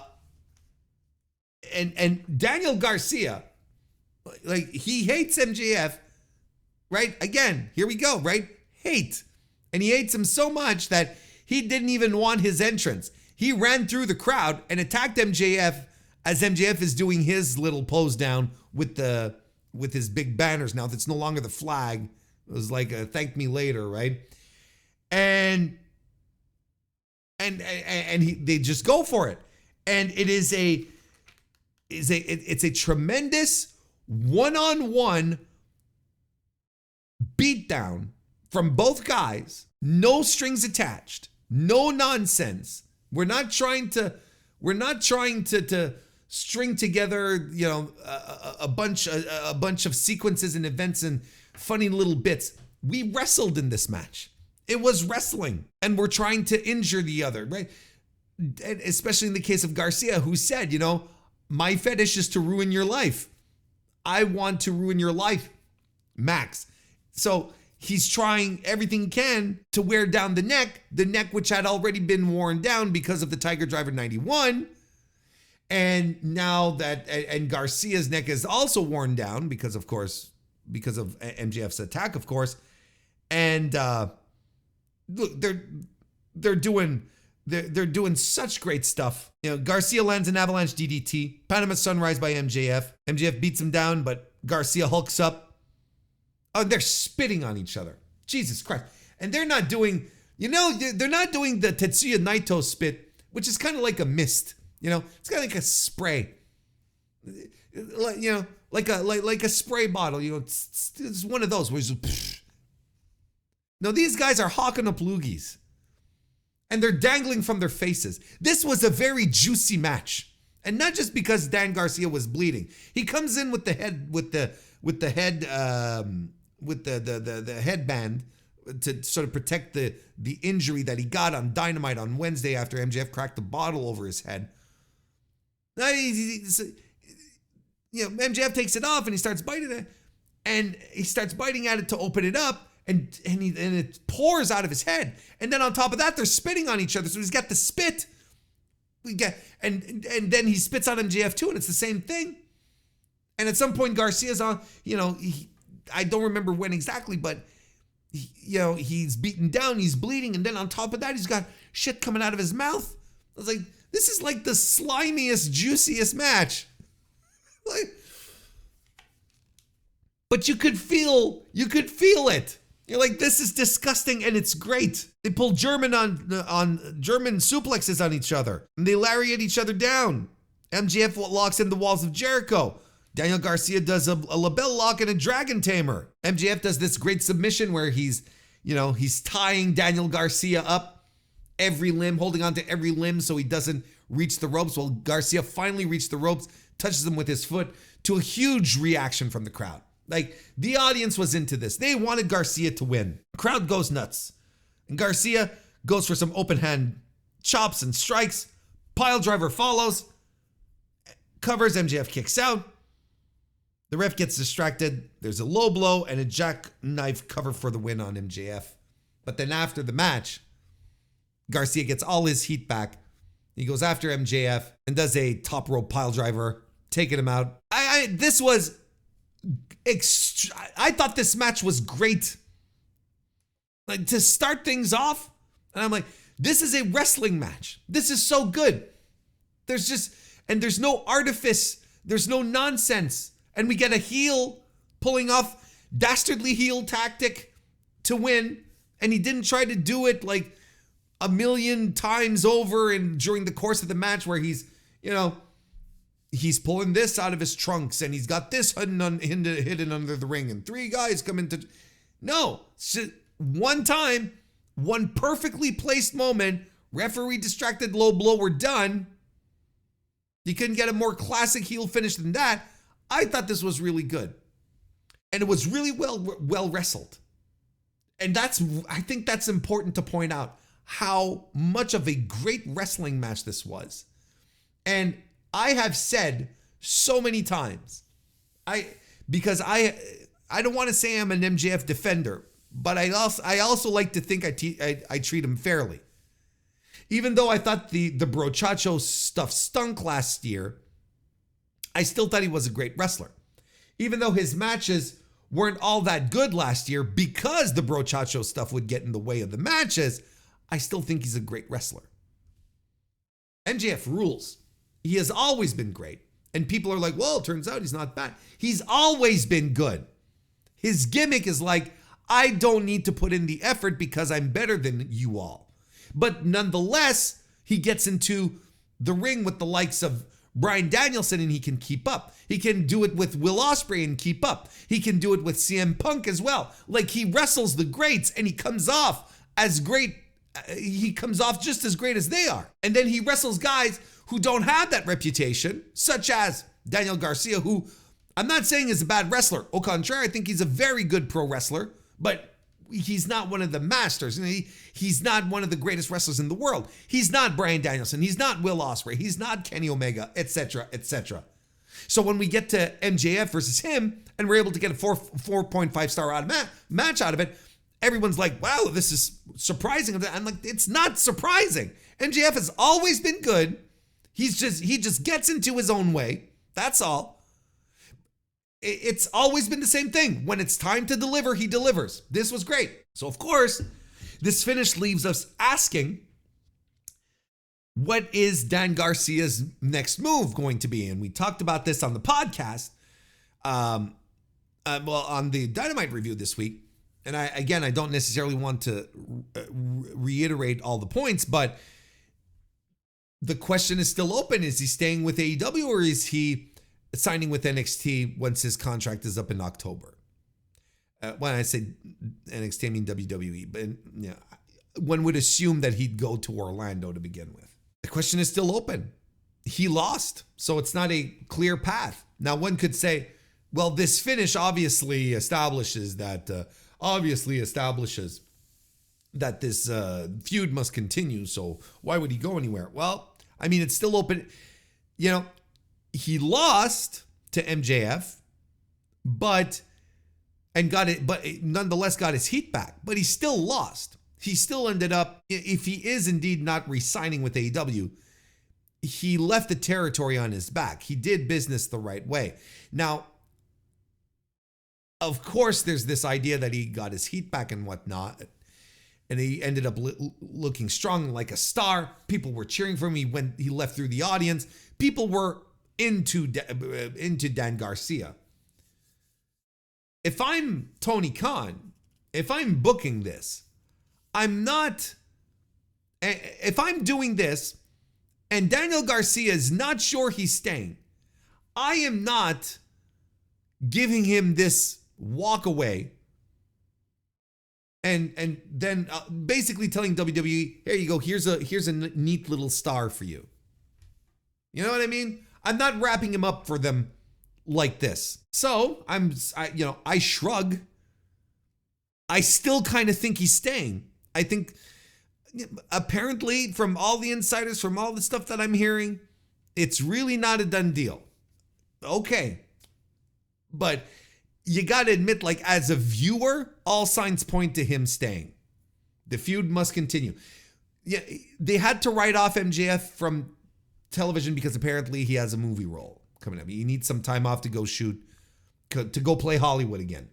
Maybe this time his part will actually be in the movie and not end up on the cutting room floor. Why not?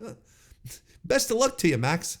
I just find it hard to believe that Daniel Garcia would be leaving AEW on such a high to go to WWE. Like that's kind of weird, you know. Like AEW, look at what's happening with the Lucha Bros, right? All signs point to them leaving for WWE. They haven't been booked. They haven't been booked on TV. They haven't even been mentioned since they haven't been mentioned since they showed up in CMLL. Right? Let me just make sure I'm not saying absolutely not that. Let's just make sure it's not nonsense what I'm saying. Yeah, like their last match was the CMLL three-way with Pac in July. Their last match on AEW or that involved them was Rey Fenix defeating Tony Nese on Collision in July. So when the rumors started going around that they were not re-signing, what did they do? What did Tony do? Just pull them off TV. They're not there. No one talks about them. No one mentions them. They're done. Like not even Pac. No insinuations. Nothing. So I know it's different in the case that in this case because it's very clear they're not re-signing with AEW, and the idea here is that Garcia may still re-sign with AEW. I understand the difference between the two, but geez. Would you do all of that if the guy wasn't staying? I wouldn't. The Young Bucks successfully retained the AEW World Tag Team titles against Claudio Castagnoli and Wheeler Yuta. I I thought this was, oh, by the way, I gave 4.5 stars to Garcia versus MJF. I thought this was, this is what I wrote in my notes here.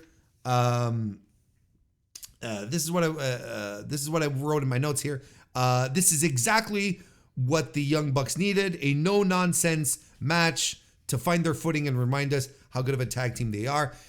And I don't even think like the Young Bucks I don't even think that this is the best of the Young Bucks, but just having something where there's no tons of interference, no goofiness, no stipulations, no ladders, no nothing, no 3 other teams to deal with. When is the last time the Young Bucks had a straight up wrestling match like this on pay-per-view? Off the top of my head, I can't remember. And I thought this was really, really good. Even though Claudio and Yuta, it kind of felt like a slapdash, not an actual tag team, even though they are. It worked because they're in the same faction and so on and so forth. It's fine. But even though they, it's not a team that has a long-standing reputation, they worked really well together. All 4 guys worked really well here. It was a very, very good match. I gave it 3 3/4 stars. I like they did the whole thing where they're working Matt Jackson's groin for a while. I thought that was funny. And I don't even think it's that much of, Young Bucks goofiness sometimes. That sometimes happens in matches. Claudio was prone to these things as well. I thought it worked. In the context, this was great. We get the big swing and everything. But I like the finish too. After a superplex, the BCC guys go for the fastball special. But Matt lifts the knees as Wheeler is flying off of Claudio's throw. Nick holds Claudio back as Matt Jackson rolls him up for the win, and we have ourselves a winner. And still, so 3 3/4 stars for me. I thought this was very, very good, and we need more of this. We need more of this in this tag team division. We need more of this out of the Young Bucks too, quite frankly. Will Ospreay defeated Pac to retain the AEW International Championship. This was just excellent. This was an excellent, excellent professional wrestling match. I gave it, look, this is a 5-star match of the year contender. There's no doubt in my mind. And to anyone who may have doubted that it would have been anything less is nuts. What more can you say here than you have 2 extremely athletic, capable, outstanding fellows doing absolutely remarkable work here, where they, we get the belt pop to begin with, and then they do some aerial back and forth, they do just trying to out spectacular each other at first, doing dives and whatnot. Avalanche Brainbuster by Pac early on really sets the tone. And remember, he had done a Brainbuster on Dynamite this week too, so we're doing these things early. They fight on the floor. Sasuke special by Will Ospreay. The corkscrew kick in the ring. DDT by Pac and a Liger bomb. Just some tremendous stuff. Huge German suplex by Pac on the apron. And then does a Poison Rana on the apron. Will falls off. We're doing the Poison Rana thing quite a bit. Pac locks in the Brutalizer. Goes for the Black Arrow, but Will Ospreay gets the knees up. Quick sequence of big moves that follows by Pac. And then there's just just a sequence of really great stuff of Pac flying out of power bombs and Poison Ranas again. And we get a hidden blade. After Will Ospreay fights out of a Brutalizer, we get a hidden blade. Crowd goes nuts. Pac covers, but Ospreay covers, but Pac kicks out. Then we get an avalanche Poison Rana, but Will Ospreay lands on his feet. Goes for the hidden blade again and a kick out. Lands the Os Cutter, goes for the Stormbreaker, but Pac reverses out of it, which ends with a hidden blade for the win. Just absolutely fantastic stuff. Two top-level guys who are just incredibly talented and who know how to get the best out of each other. If you don't think that Will was like, all right, man, you're game for anything, let's go. We're going to try all sorts of great stuff. And they're both so crisp and precise and explosive.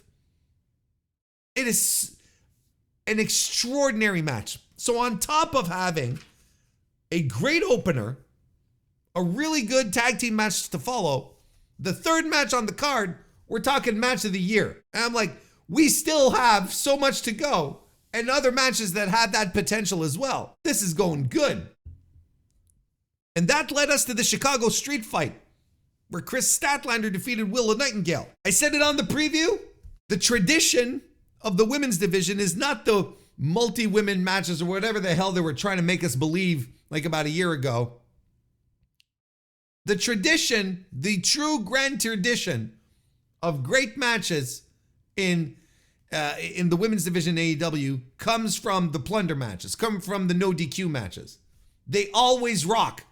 And in this circumstance, I thought it was great. This was a fantastic match that I am not ashamed. I don't even think I'm overselling it, is what I'm trying to say, when I give this match 4.5 stars. Like, as far as these plunder matches go, where I am oversaturated with them, I'm done. I think most of the time when I review them, what do I end up saying? Say, you've seen one, you've seen them all. Well, yeah, you hadn't seen this one, because this one rocked. And we're even getting light tubes in this one. Like, they're setting up at the top of the ramp. When they're fighting up there, you get Statlander, who's setting Willow up to just do some damage on her at the top. And then Willow turns around, goes behind a thing and pulls out some light tubes. Crowd goes nuts. I'm like, holy shit. And I'm thinking immediately, well, if we're doing light tubes here, what the hell are they going to be doing in the main event? And then Statlander spears her off the stage through a table on the floor. And the pace is good. We're not going around, sifting through trash cans and pulling out trash can lids and cookie sheets, and everything is making sense. Everything is connecting. Because again, this is another feud that has hate, where these women don't like each other. Willow couldn't even come out smiling to the gills like she usually does, because she wants this done. She doesn't want to deal with this anymore. Willow Nightingale's even biting Statlander. Statlander gets color in this match, and she's the one who didn't wear white to begin with and was in her gear. Like, you don't go to a street fight in your gear. Willow came out in street clothes. Even Stoke came out in street clothes, looking like a magnificent geek. Statlander, no, she's got her gear on. Unless you're going to try and make me believe that those are her street clothes, which I don't believe you. We have tax that get involved, and Chris Statlander lands on them. These are not my jokes to make, fellas. And then we even get a chain. We turn into a chain match. They strap each other up. I'm like, God damn. And they're using the chains, and it looks good, and it's brutal. And then Willow at the end, she has the she goes to use the chains on Statlander. These chains that she's always hesitated to use when she was with Stokely and Stat when they were a team, because this isn't the way to go. But now she's like, no, I'm going to use them now. But it's not enough. Saturday Night Fever lands it. And then the final image of Statlander getting her into submission, wrapping the chain around Willow's face and into her mouth and pulling back. Willow has to tap. This is required viewing for everyone who watches NXT and sees Roxanne Perez, in her Weapons Wild matches, who sees the women going around with their little tykes weaponry, have to watch. This is what everyone who enjoys those have to watch. It's required mandatory viewing. This is what it looks like. This is what it looks like and what it should feel like. It's a terrific match. 4.5 stars, as I said. And Statlander wins. Are we moving on from the feud? I would. I feel like we've squeezed everything out of this feud that we could. Kazuchika Okada defeated Konosuke Takeshita, Mark Briscoe, and Orange Cassidy to retain the Continental title. This was very good. Like, I have no complaints. I thought the pace was great.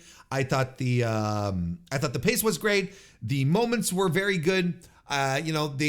They teased us just enough with Okada and Takeshita, where they even traded some blows, Blue Thunder Bomb and whatnot, but out of experience, which I think is indeed a money match, and I think they know has value to them. I don't know if it's a money match, but it's a match that has value to AEW, depending on how you build it and whatnot, because you could see that, well, from the get-go, right, Takeshita and Okada dump the Westerners out of the ring so that they are only the two standing, and they stare at each other and the crowd reacts. Now, this was by design, of course. This was to test the crowd reaction. But by doing that, you know that AEW knows that they have something here in a match between these two guys here, which has never happened in Japan. That could happen in AEW and could honestly be terrific, could be awesome, but not tonight, at least not in its entirety. Like I said, like everyone's doing their thing, and everyone's things just happen to be great in their own ways, and it all sort of came together. Everyone at the end is doing a little, pulling out some stuff against each other. And it ends when Okada lands a Rainmaker on Orange Cassidy, which is very good, a good finish. I thought the match was very, very, very good. I gave it 3 3/4 stars. It was a good way to continue, keep the ball moving. Great quality match.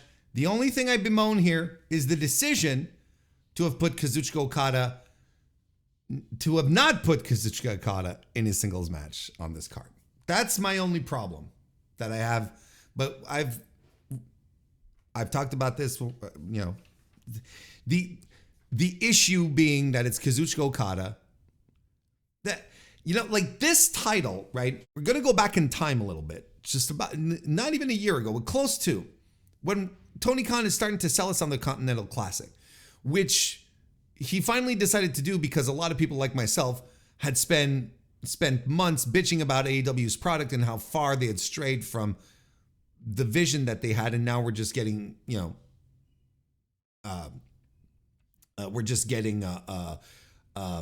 what's the word I'm looking for? Sports entertainment, right? With the whole Brochacho thing and Timeless Tony and all of that. So he brings this up and says, sports-based presentation, everyone is banned from ringside. It's no nonsense. It's straight-up competition, 20-minute time limit, so on and so forth. I'm like, let's go. Continental Classic, right? Of course, there's one of the blocks that ends in a three-way tie, so they do a three-way to determine the winner, which is, of course, absolute garbage. But then that, to me, like, nonetheless, the Continental title is like, it's associated with the sports-based theme. The 20-minute time limit. We saw it a couple of weeks ago with Claudio. We hit the 20-minute time limit. Okada retains. I'm like, this is all good and all. It's good. But if you're doing the sports-based presentation, why are we doing 4-way matches for this title? That doesn't work. Like, give it its proper purpose. make it feel different from the other title. Like, it was designed to be different from the other titles. You know, it's sports based, it has a very specific set of rules, and there's a tournament for it every year. So even if you're the champion right now, you might not be the champion by the end of the tournament, kind of thing. But it's not all that different. It's kind of too bad. And Mercedes Moné defeated Hikaru Shida. Now, I know a lot of people really like Hikaru Shida. Hikaru Shida. I know they do. And I wasn't shown last night anything that really makes me change my mind. You know, people say, oh, but she's been doing great recently. She's been having great matches. And there's a lot of people who watched the match last night and said, hey, Shida looked great. Did she? Really? Because she's doing knee strikes? You know? There were moments here that the offense looked soft and sloppy, you know? And Mercedes wasn't necessarily on it either. Like, she was having issues with her hair during the match. And I'm just not into Hikaru Shida as most AEW fans are. And I think a lot of AEW fans are, I keep saying this, I think they are still connected to a vision of Shida that existed back in the day that maybe was indeed crisper, better than what she is today. I think a lot of them are loyal to her because she is, to a degree, an AEW original. You know, the pandemic era was very crucial, and she was a positive aspect of it as well. Like, we're not taking any of that away. I'm saying right here, right now, things evolve, things change. You know, that whole bit at the end where she's doing 3 katanas, and the first, her finisher. And her finisher, like, 1 out of every 3 times, and we saw it at the pay-per-view. 1 out of the 3 times, it doesn't look good. And I'm, you know, she does it and it looks soft. It just lands so softly, like a pillow throw. And that happened last night. And then she does 2 more, and Mercedes just rolls out of the ring, and I'm like, okay, like, it sort of kind of fell apart. And then the thing with the kendo stick at the end, I was like, no, this is not working. This is all bad. This is all bad. But the work was solid enough. I can't completely hate the match. I thought the work was solid enough. But, you know, some folks are raving about this match like it's, you know, like it's Shida's big comeback. I'm looking at this and I'm like, to my expectations. It went to my expectations, and I don't know why anyone had any higher. I gave this 3 stars. And it's the lowest rated match on the card, which is pretty good, because I didn't hate this match. I thought this was a good little match. I thought it was well worked. I thought the intents were there, and the good parts are good enough to warrant attention. But I thought the final stretch of the match just completely had things falling apart within it.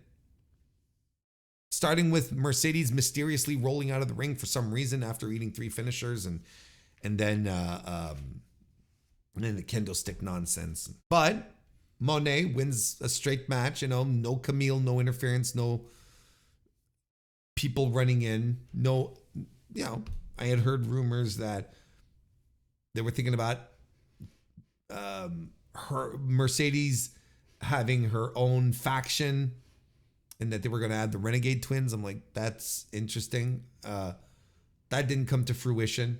Look, don't ask me where all these rumors come from, but I kind of shrugged at this. I was like, all right, okay, never mind.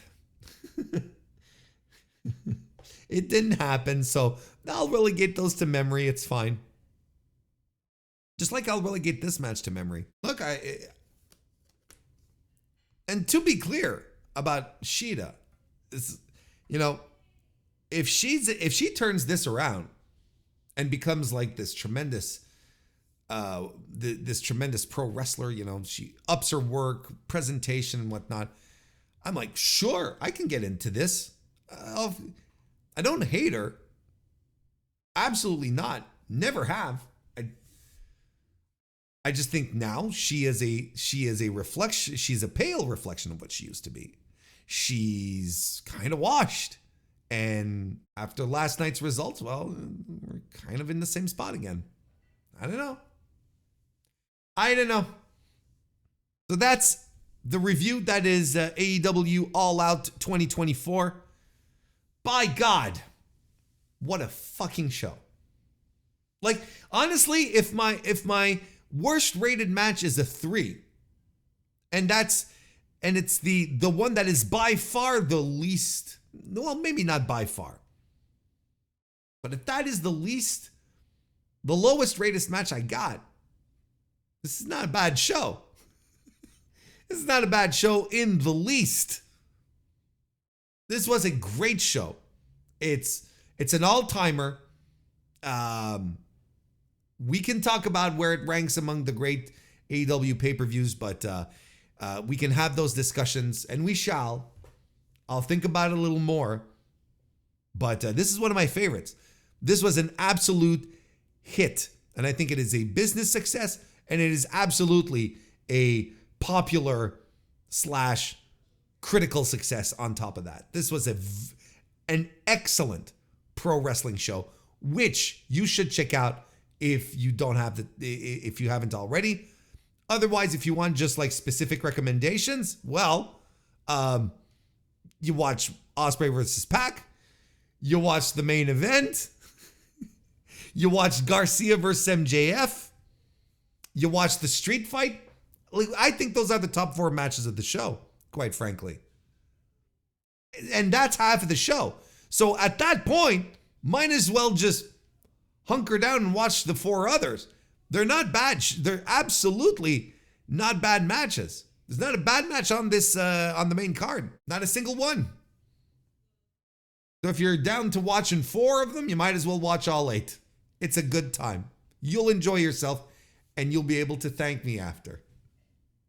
There you have it. All Out 2024, properly reviewed and done.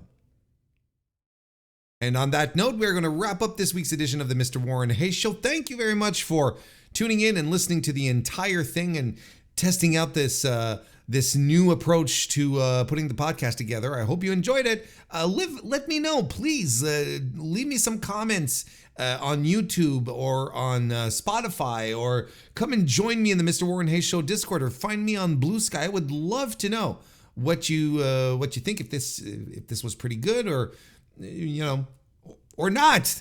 But I'd love to know. Thank you very much. We're going to keep trying. We're going to keep plugging and trying out and experimenting stuff. But listen, if you want to join the live streams, which are going to be happening more and more, subscribe at youtube.com/MrWarrenHayes. That way you won't miss a single thing. I'll be back soon for more stuff. Look, I'll be back Thursday for the Dynamite review and streams throughout, but then back next week for the Mr. Warren Hayes Show proper. Thank you all once again. I've said thank you so many times in this conclusion. It's ridiculous, but also very deserving, because thank you, and I'll see you next time.